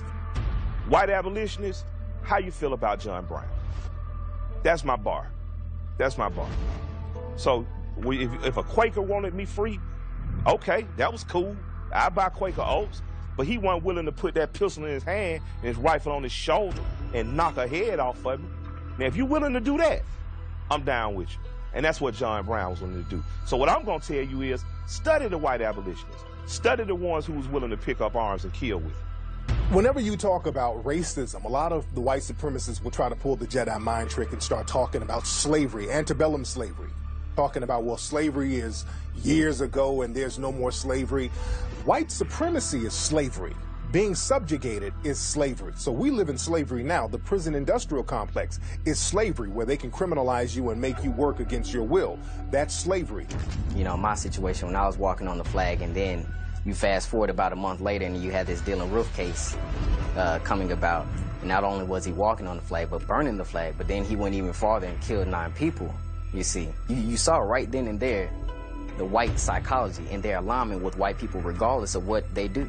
Any black man who is against the white supremacist structure and is willing to stand by any means against any threats is indeed going to be considered a terrorist towards white supremacy. So even with me doing what I'm doing in the community, I may not be out, inciting riots or waging physical war on Europeans, but the simple fact that black men want to come together and build their communities, that automatically makes you an even greater terrorist, because you're already by default a terrorist just based on your melanin and your genetic dominance. However, now you're a political and economic and physical terrorist towards this white supremacist structure.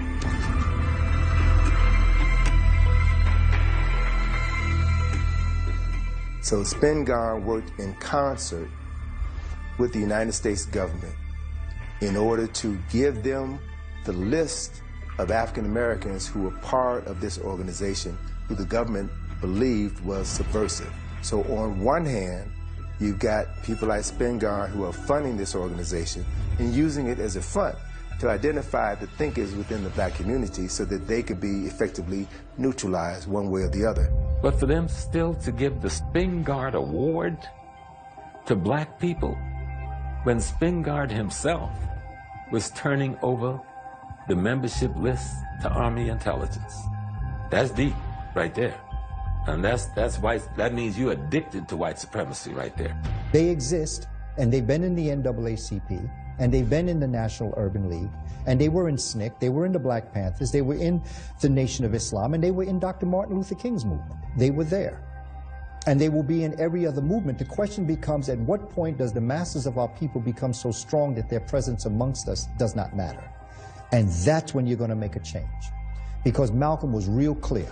The one thing about Malcolm is that you never had to send an agent in on Malcolm, because Malcolm would tell you to your face. See, you didn't need someone to spy on Malcolm, because Malcolm wasn't covert with his stuff. He was in your face telling you exactly what was going on.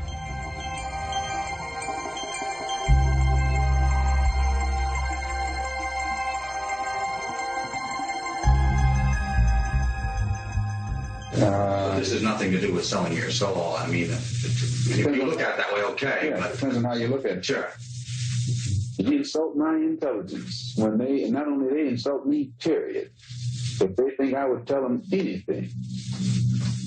But it would be good, and I think in many ways it might be of some benefit to your organization. You know, if in fact we can eliminate people. There's no government agency that can ever expect any information out of me that's in any way detrimental to any religious group or a black group, for that matter, in this country.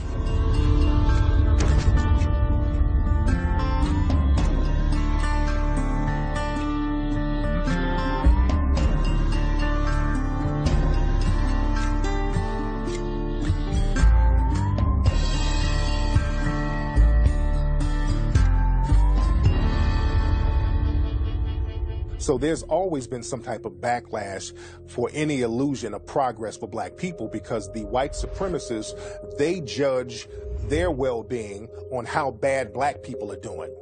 As long as black people are doing worse, the white supremacists are fine. Anytime there's any progress with black people, the white supremacists go on alert, and they will go behind the scenes and do everything they can to subjugate and thwart the progress of black people.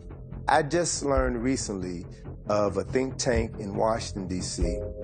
that came to the State Department a couple of years ago and gave a report to the State Department. This is a think tank that does projections 200 years into the future. And they were able to state, based on their data, how many wealthy people you would have, how many poor people you would have, where that wealth and where that poverty would be concentrated. And as a result of those projections, they then can set up institutions to ensure that those projections come true. 92% of the global population are people of color. So that means that the global resources are being controlled by 8% of the people. I mean, but if we start to think of ourselves in this way, then it becomes really insidious in how systematic this has been built. to convince people around the world that they are minorities, I mean, that takes a lot of power to do that. So if you can imagine the power it took to create that kind of mindset, and of course it's going to take equal amount of power to maintain it. To get a banking, to be able to open a bank, the kinds of things that a black person would have to go through to get approval versus what a white person or even other foreign nationals would have to go through is extraordinary, you know, because our approval is predicated on the whites who are sitting behind the desk seeing us as their competitors. We somehow think that white people are supposed to congratulate us when we make progress, that they're supposed to be happy for us, that they're going to give us their blessing for taking resources that they feel belong to them. No, the other team will never congratulate you for scoring more points. White men created the ghetto. They determined where we would live. And once they determined where we would live, they then would determine where the resources would go. Schools would be built outside of that community. Grocery stores would be developed outside of that community. Resources would be diverted from one segment of town, one area of town, to another area of town in order to produce generations of poverty. You can enslave people right on their land. You don't have to put them behind bars or what Neely Fuller calls greater confinement. Stalin learned how to decimate the Ukrainian people by making their neighborhoods and their country a prison. What he did was control the resources that came in and out of the Ukraine. And what he did was create a forced starvation. In the 1920s and 30s, millions of Ukrainian people starved to death based on Stalin cutting off the resources and literally making their neighborhoods and their homes prisons because they couldn't get out, they couldn't bring food in, and they took their weapons. So basically people sat around and starved. And they still do this now in black so-called areas around the country. They control the resources that come in and out. They don't allow black people to get certain jobs. They don't allow black people to get certain education. And they understand that this creates a prison. White supremacy is a prison. White supremacy is slavery, and people are negatively affected from that prison slave system. Keeping a control over their inheritance. Simply just in occupying these institutions and not allowing blackness in any way possible. We got the Voting Rights Act passed. We got the Desegregation Act passed. We got the integration of the schools, which I didn't agree with, passed. And there was a backlash. That backlash was economic. Because it says, okay, we got to let you in the schools. Government fan, we're going to do that. Okay, we got to let you vote. We'll do that. But the one thing we can stop you from doing is making capital at the most basic level. So all the jobs y'all are doing, we're going to open our borders.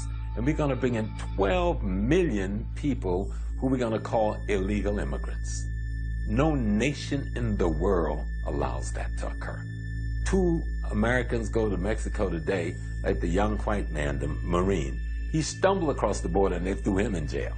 Another way that the white supremacists will deprive resources is to create all-white unions. This is why all-white unions were started, to keep black workers out of the workplace. And this is why a lot of lynchings were happening, because a lot of black workers would go to these cities and they would be strike breakers. These unions would have strikes, and the company owners would bring in black workers, and the white supremacists would just lynch these people and run them out of town so they couldn't take those jobs. And there's nobody that really does anything about that. In many cases, that power was supported through violence. You know, if you tried to challenge the labor unions, you might get a baseball bat upside your head or a bullet in your back. And to this day, you know, when you go on many of the jobs that I see in this city, I almost never see African Americans as a part of that, and that's just incredibly problematic. There was a cigar company that had on the box, these cigars are made by white union men. So they would brag on their products. This product was made by white men. That product was made by white men in the union. So they would brag about having all white unions. You never educate a person you're going to dominate. That's a no-no. You train them. So we're trained to hold jobs. We're trained to be taught a certain way. We're not trained so that you can begin to create. And yet, blacks create everything you can think of. You go back through the list of inventions by a black, almost everything you find out there was invented by a black person. If you look at Koreatown, 10 years ago, 15 years ago, it was like this. Now it's bigger than our surroundings because the Koreans didn't mind saying this is Koreatown. Koreans will deal with Koreans. Where black folks said we will keep struggling to deal with white folks. When we begin to focus on wealth like every other ethnic group, I'm not telling you to reinvent the wheel. This is not rocket scientry. Take care of your own first. Employ your own first. Do what every other ethnic group has done. And that's the key to success and financial growth and development. We have to regain the pride that comes with institution building, because institutions are the only way you can support the masses. You can't support the masses by integrating into a pre-existing system, especially one that's designed to oppress you, because no one's going to let you move into their house and move around all the furniture. They're just not going to do that. Where they just ran highways and freeways right through the middle of the black city. Moses wasn't the only, he did it in New York, he did it in the Bronx, he did it in Queens, but they did it in Miami. They ran the major highway right through the black community in Miami, broken it up in 4 pieces. And now they have 4 different little black sub-mayoralties running those communities. They did it in Jacksonville, Florida. They did it in South Carolina in Myrtle Beach. They ran Highway 17 straight through the black community and wiped it out. Wherever there was a prosperous black community in America, they used the concept of new freeways and stadiums to displace and misplace these people over the last 30 years. And then in the 1950s, when Dwight Eisenhower came up with this idea of developing a federal highway system, they decided to run all of these highways through the black community, dividing it in half, this highway, buying up all the property, not compensating the owners of those houses properly, and then running this highway system right through the black community. And in every instance, you had these cars, trucks, driving through this highway in the middle of the black community. So think about this, from the 50s and the 60s, they were driving vehicles filled with leaded gasoline. And so that lead now would create a cloud of lead poison. It would flow up out of that highway into the communities, into the house. So what we now begin to realize is that the high levels of lead poisoning within the black community was not due to lead paint. I don't know any child who eats lead paint. It was due to the lead fumes from the cars. That's why they began taking the lead out of automobiles, because it was not only affecting black folk, it was affecting other people within the community as well. So when we began to look at targeted extermination, public assistance should be a stepping stone. And I do understand that there are so many members of our society who are in need of help and should get help. But when you get help in the way in which they're giving us help, they then can control you. Like, for instance, now they're passing laws where if you receive public assistance, you can't use it to go to the movies. There are certain foods that you cannot buy. You can't buy lobster. You can't eat out. They're saying if we're going to give you money, this is what we're going to do. So they control and they contain you. People don't like to give the streets their credit, but the people who've been successful, that's what they love to tell you about. So I'm from the South. Man, our white successful people here that love NASCAR, they love to tell you NASCAR was started because of bootlegging. Oh, they love to give you the story because it's racy and dangerous. And some of my Italian brothers and sisters, they love to tell you about their cousin or their uncle or their granduncle that used to drive for Al Capone, or maybe, hung out with this. They love to tell you because they crossed that hump. And how did the hump get crossed? Well, the hump got crossed because 1 or 2 generations were willing to involve themselves in crime. So I actually salute the brothers that have involved themselves in the streets that made it out. The brothers that were able to buy shops, to buy real estate, to transition into legitimate business. I salute you, and I encourage more brothers that are in the streets to do that. There has been an organized effort against allowing African American to develop an economic base from which to fuel its community development. And we have never applied ourselves to a community after the desegregation took place and we started leaving the whole family concept in the South and coming north and giving up our businesses and giving up our families and chasing after what we call integration, which means to be with that man, to be a part of that man's culture, and that man didn't want us about it, his culture, and we wanted to spend our money. And so we would actually spend millions of dollars on the culture that didn't want us to be a part of it, which is foolish as hell, because if you look at the Jewish community, they understood how to work with each other and became a very powerful, powerful community. The largest African-American insurance company in these United States insured most black people in these United States at one point, at least in the Southeast. It was started by a man who had a whites-only barbershop. His name was Londo Herndon. He was a black man, but he only cut rich white businessmen hair in one of his barbershops. He picked up hella game. He got those black men. Those barbers lived a lot better than a lot of the barbers because of the price of the haircuts they were charging. And he was able to successfully build his empire off other people's dollar. Money is people. That's what money is. Money is people. A dollar is stored wealth, it's stored labor. It's money is people. And the first money was people. If I want to get something done, I say, well, you help me build my house. And I say, okay, you can have my son for 20 years. Now you're an indentured slave. You follow me? I pay for you this service with my children. The first money is people, and we haven't gotten past that. Every human organism, regardless of their ethnicity, has to have a period of time to rest, so the brain can recharge itself. Meditation and silence and quietness allows the brain to come at peace and permits other higher levels of consciousness, including creativity, to take place. By keeping you busy, constantly either working for somebody else, having your dollars circulate outside of your community, keeping you under stress with laws and systematic subjugation of people of color, gives you no time to have that period where you can be at peace, where you can rest, where you can regenerate and recharge your brain so that the neurons themselves can replicate and reproduce themselves in ways that are healthy to the organism. And you study the history of Booker Washington. There's a book out, a young lady's put out about Booker. You see that Garvey came here to implement Booker's program. Because Booker was already doing works in Africa, and one must question, why did he die so mysteriously just before Garvey got here, when they were about to hook up in Union? Rich people that left Europe to come to America did not go to Ellis Island. They went to Soundview in the Bronx. That's where their boats went. Rich people went to the Bronx. And the poor people went to Ellis Island. And this is another part of history that's never really discussed. Racism was not just regulated to the South, and also when you look at the North. In New York, there's a slave plantation called Sylvester Manor that was right off Long Island.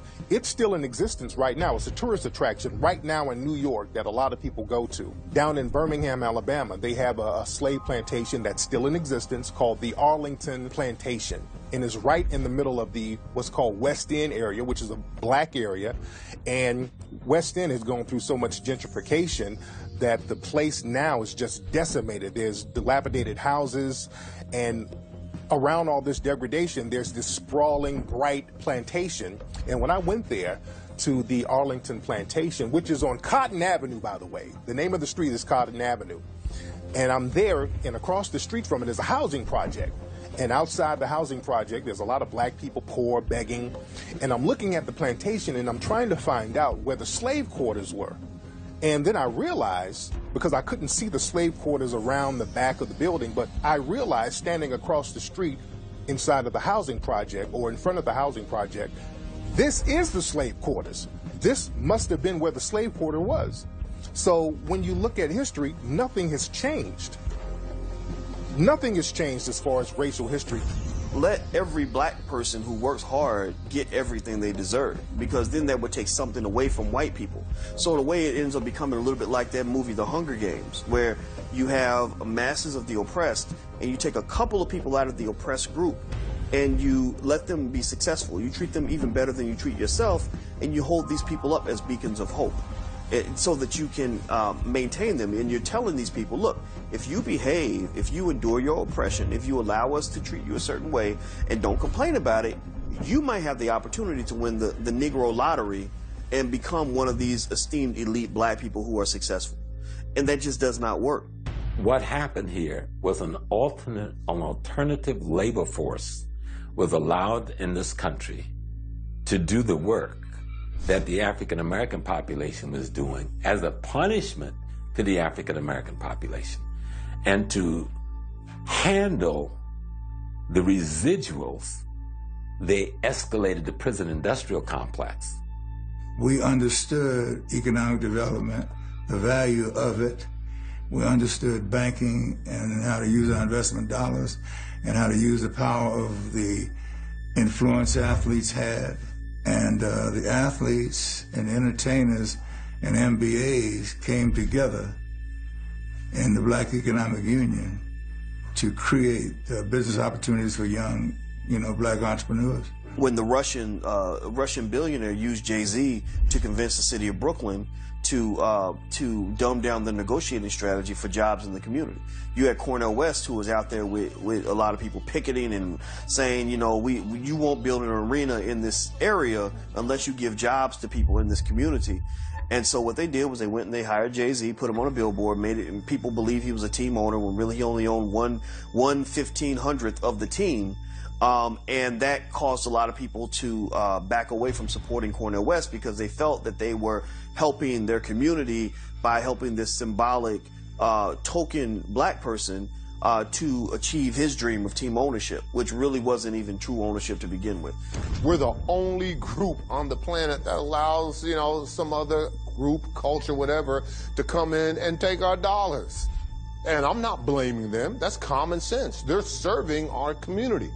But you mean to tell me there's not an entrepreneur out there who got an idea for a gym shoe? And what do we know? Black males, we buy 1 out of every 5 pairs of shoes that Nike manufactures. Black females, we are 6% of the population. Black females buy 27% of all shoes and cologne manufactured here in the United States. You mean to tell me there's not a Black woman out there that wants to manufacture shoes, that has an idea for cologne? Well, we have got to find these individuals and we got to bankroll them to make sure that becomes reality. Do what every other ethnic group has done. All you have to do is make sure that Europeans intermarry with each other and pass the wealth on. Intermarry with each other, pass the wealth on. Intermarry with each other, pass the wealth on. And then that's how it stays in white hands. And then once you've got the opposite going on in the Black community, our inability to second generation it, then we're not in a position to, even when we make any money, we can't pass it on. And essentially, those are the two strategies that run parallel.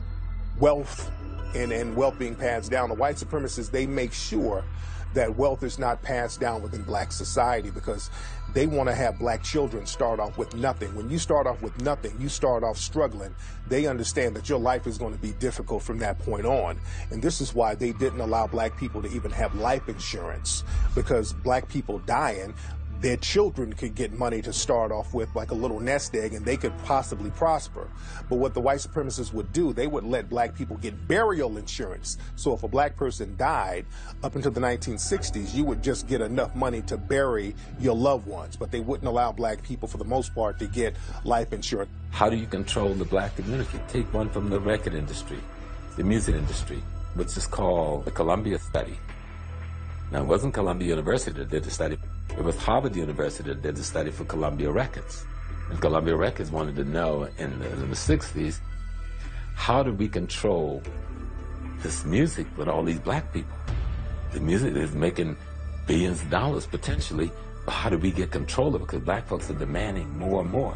And what the Harvard study showed Columbia Records was, listen, let them control everything except distribution.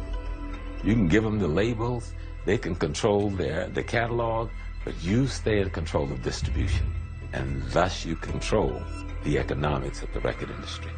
You're going to have to restructure your thinking, and you're going to have to say, okay, what's valuable about me? Well, what's valuable about you is you are African and American, which means you have a face that'll give you a pass anywhere in the world.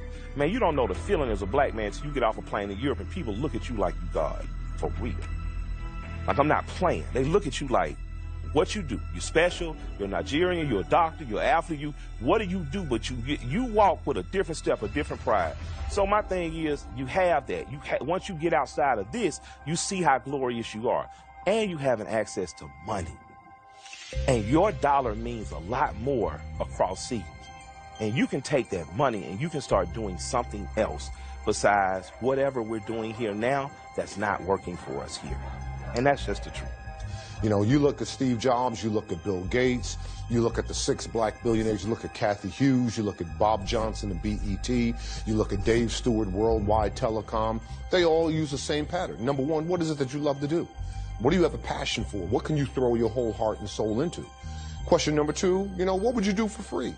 If no one gave you financial reward for your efforts, if no one gave you financial remuneration for your efforts, what would you do because of the sheer love, you know, of doing it? Never do it for the money. If you do it for the money, you're going to fail. I mean, the greatest competitive advantage in the world is the passionate, committed mind. The passionate, committed mind cannot be defeated.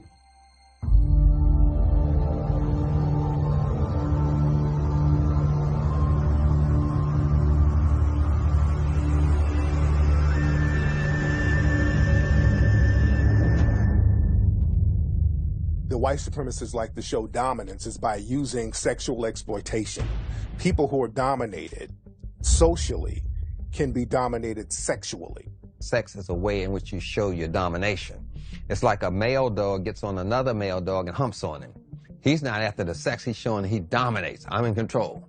If you have a system in place to guarantee your very survival, you will use any means at your disposal. So sex then becomes a tool.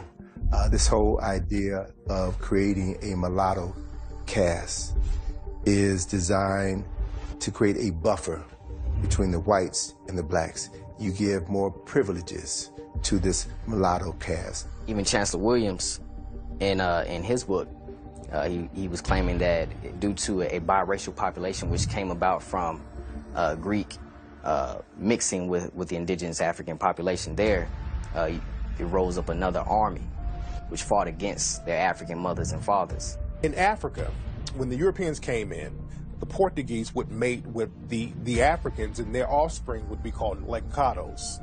And the Lancados were the offspring of African and Europeans. And what happened was the Lancados, the mixed offspring of the Europeans and the Africans, they became slave traders themselves because, again, a lot of biracial children would take on the ideology of the father. So whenever you see people talk about, well, Africans sold other Africans, this is really who they're talking about. When the Inquisition came, many of the Jews left Portugal and went to West Africa. This is during the period of the 1500s. And they became the people who were running the slave trade. Some were Christians, some were Jews, many were Jews. And what they would do was marry African women, usually from a chieftaincy family or somebody where they can get in good. And they would use the offspring of these marriages to be the middlemen in the slave trade. That went on all over West Africa. It was the mulattoes who did Haiti as much, if not more harm than the French. Because there's this thing about, you know, white supremacy is a very infectious disease. And when you buy into the lie that white or light skin is superior to black or dark skin, then we'll find instances where a mixed race black would be more vicious than a white person because they have to prove to the white person that I'm on your side, I'm okay. Mulattoes have always been used. The French were good at that, setting it up in Trinidad. They had the different staircases of mulattoes and octoroons, octagons. They had different classifications of mulattoes. And they give the mulattoes the power over the darker skinned ones. And then on top of the mulattoes were the white people. It's another way of buffering yourself from the attack. So when black people get angry, they got to go through to beat the mulattoes to get to the white people. So that was actually a buffer zone in the manipulation and controlling the people. You had a ship full of African men, women, and children who were at the mercy of the captain and all the sailors on that crew. And those men could have sex with anybody they wanted to. The women, the children, and the men. You had to see 3 months tied down with these white men. There ain't no women there for the most part. When they start bringing women, they weren't even bringing women. They were bringing girls between the ages of 6 and 15 and raping them all. But they also were raping the men. Same things are happening on the plantation to demasculinize the black man. control the slave population is to rape a father in front of his sons, or to take the biggest, baddest black man on the plantation and do something horrible to him to completely humiliate and emasculate him so that people won't respect him anymore. And that still happens to this day. In the Caribbean, they had seasoning plantations, which were plantations used to break the slaves. And one plantation, or one place that had a lot of seasoning plantations, was Jamaica. And people have to wonder, what were they doing on these seasoning plantations that was worse than what was happening on the regular plantations?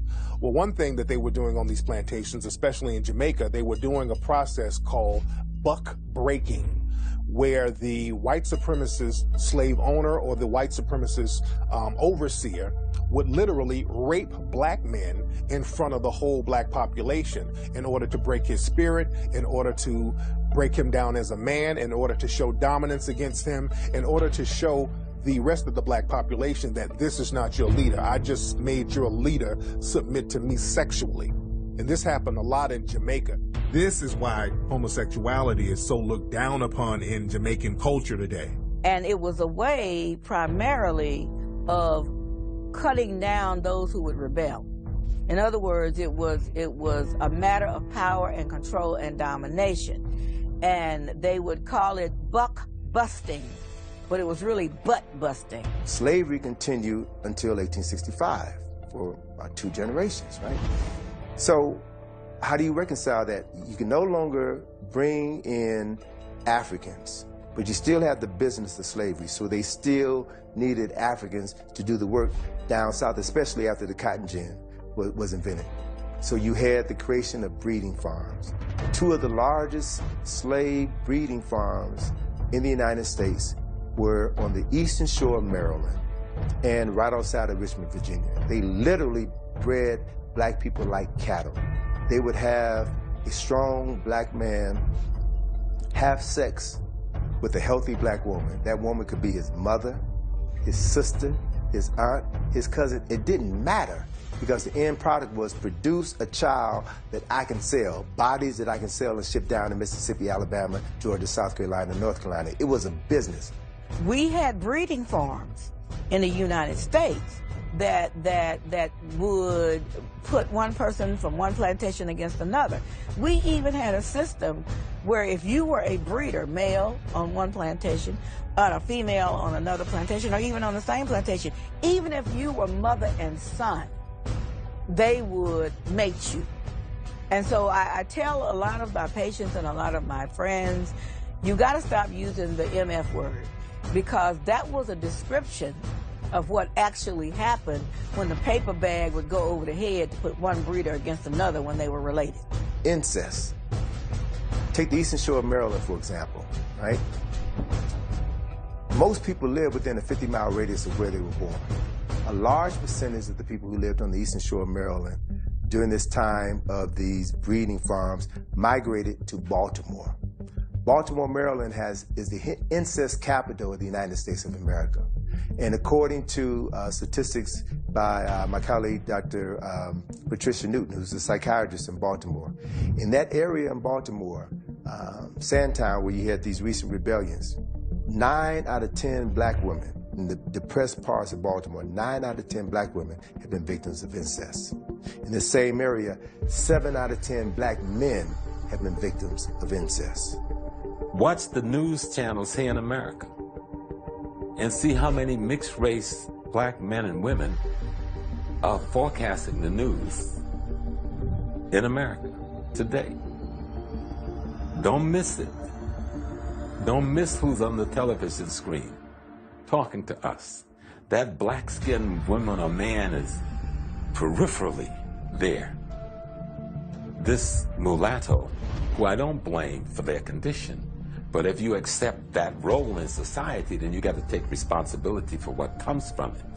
You saw in the movie Precious, right? Monique won an Oscar for her role in Precious. Incest, she had sexual relationships with her own daughter, right? Her daughter was sexually molested by her father in the movie. When Monique was on the Oprah Winfrey Show talking about that film, she talked about the fact that what helped to prepare for that role was her thinking about how she was sexually molested by her own brother, right? Oprah had Monique's brother on her show and asked him point blank, did you know what you were doing when you sexually molested your own sister? And he said, well, I was sexually molested by my uncle ever since I was a little boy. I thought this was natural. Everybody did it. So we look at the socialization of deviant behavior that was set in motion over 100 years ago that is still playing itself out in our communities right now. So until we can understand our history, until we can understand the pain that we're still going through, the mental anguish that we're still going through, and begin to realize how that shapes our thinking, our speech, and our actions today, we'll never be able to heal ourselves or effectively deal with the problems that we still have in our communities. Because there was once, back in the days of apartheid, a professor came forth and stated, we cannot love you, African man, because to love you would mean that we would die. Because we gave them the keys to the castle. They said, what's making these people so powerful? He said, family. I destroyed the family, I destroyed the empire. So they sold your mother one way and your father another way. They destroyed the family. That's what destroyed Africa. So we had to build family. A black man and a black woman in love, raising a healthy child is the most dangerous thing on this planet. We're looking for a gun. The gun is the relationship.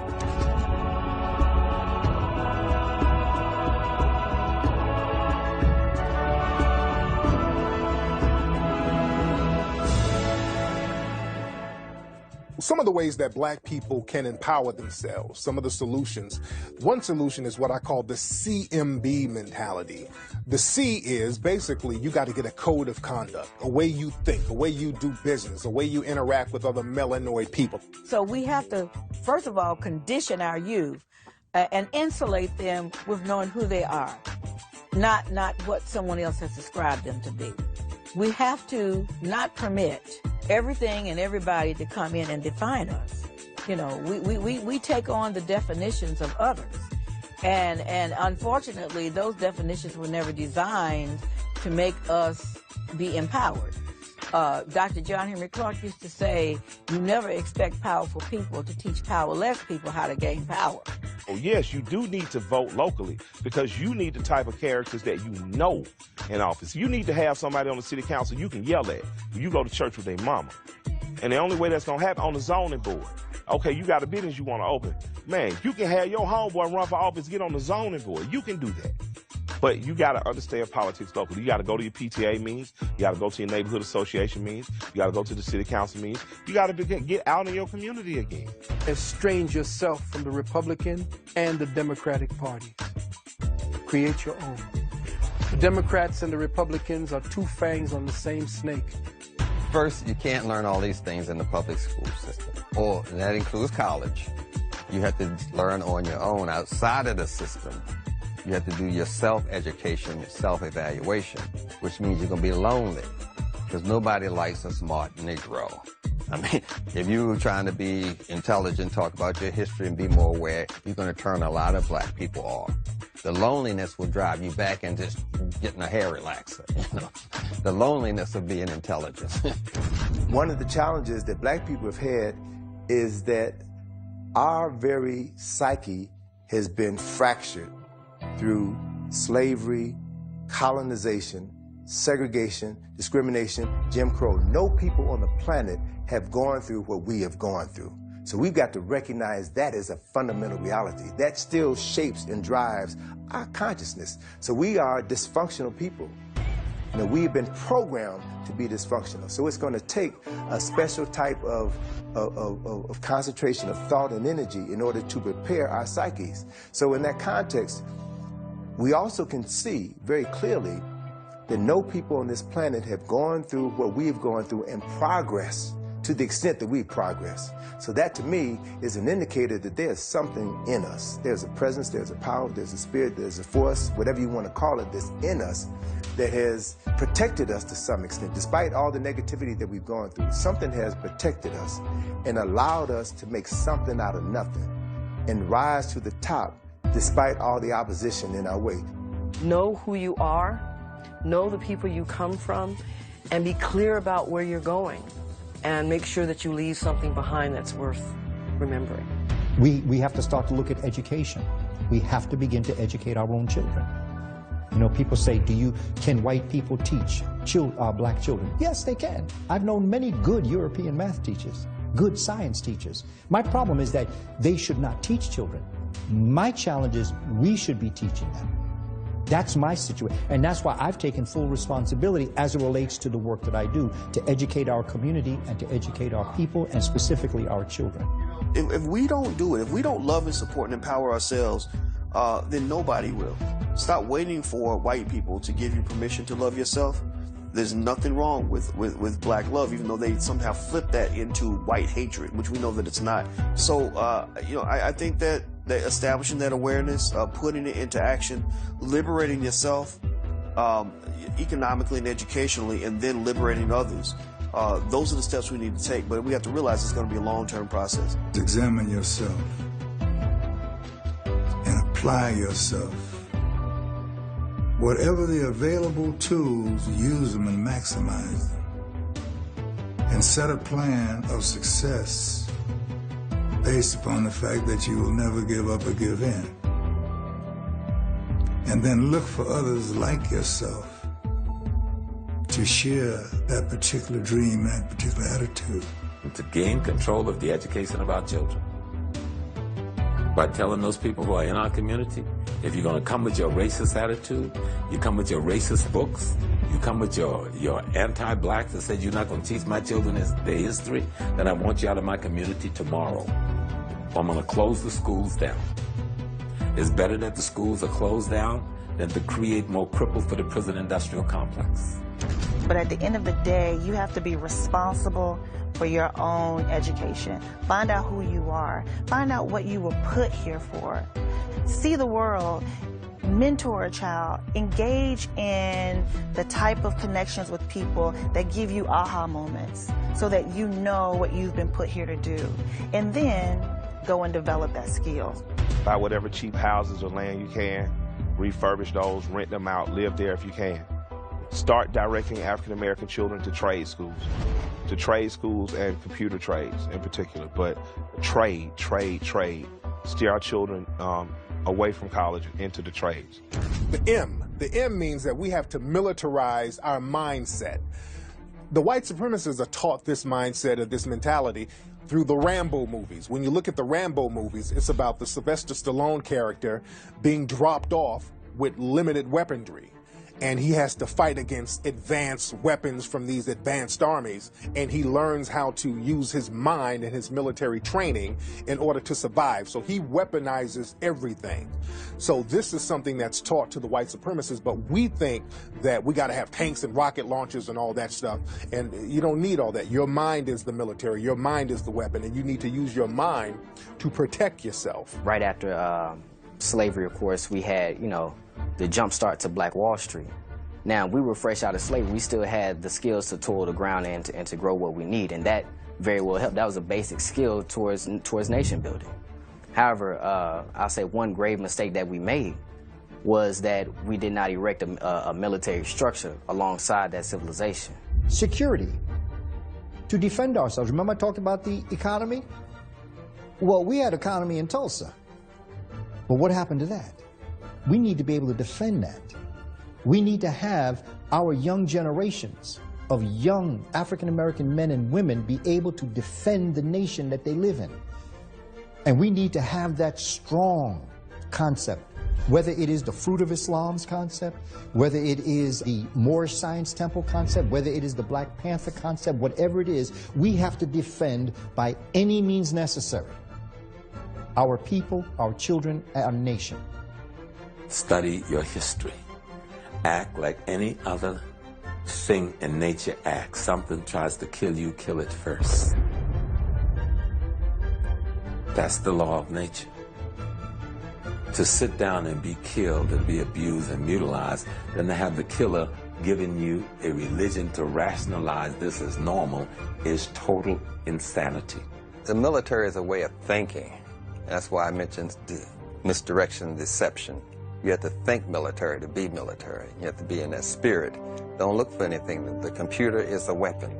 Everything is run with computer, drones, supplies, everything. You have the weapon. You can go to this, get a $99 laptop or whatever. You have the weapon. Everything you need to defeat them, they bring to you. Learn to work with your hands. Learn to grow your own food, you know, fetch your own water, things of that nature, even if it's electrical work or even barbering, because hand skills translate to other things as well. Hand skills, I'll say that, but primarily each and every person should be able to go to the earth to pull from nature their needs.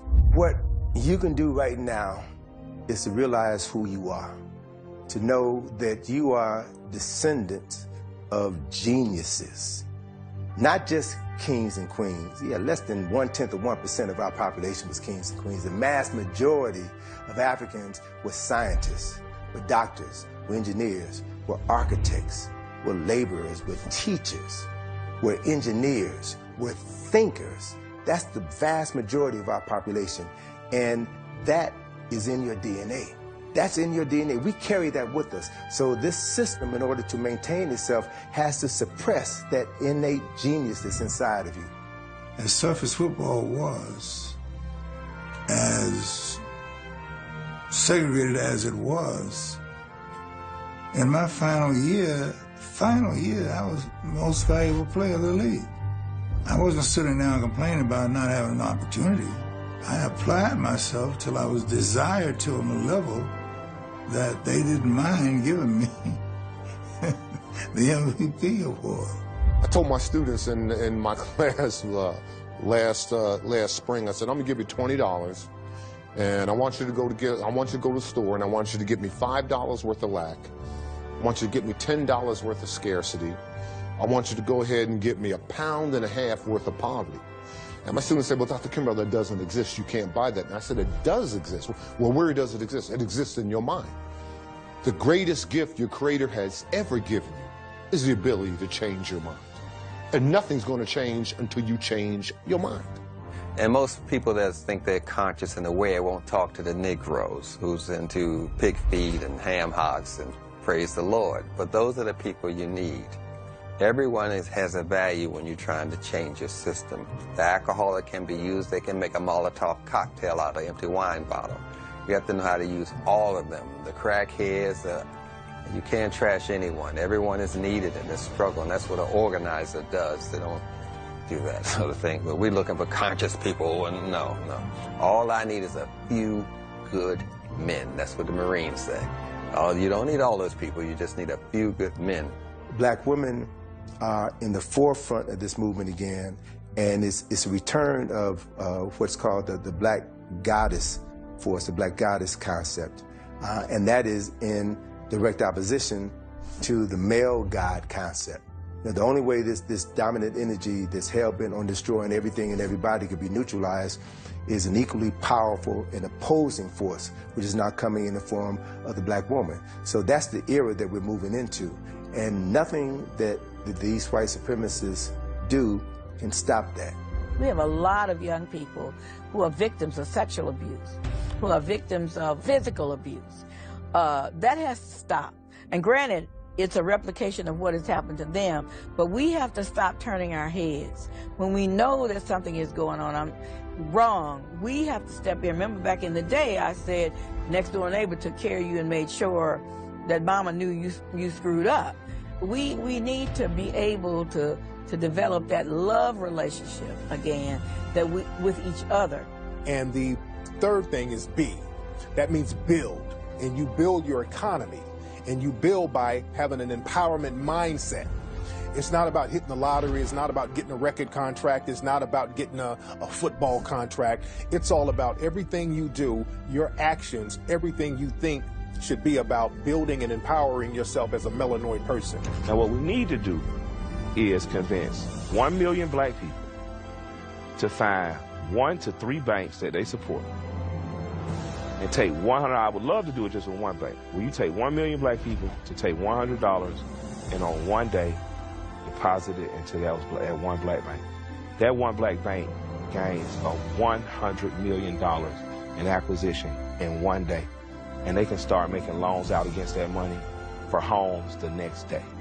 Your GDP is $1.7 trillion. You are 13% of the population, but you are 1/10 of the U.S. economy. I told you there are 35,000 black millionaires in the United States. You are equal to Qatar. Qatar is one of the wealthiest countries on the face of the earth. You have 35,000 black millionaires in the United States. There are a pool of 34 million African Americans. You have 30,000 individuals in Qatar who are millionaires, but there are less than 1 million people who live in Qatar.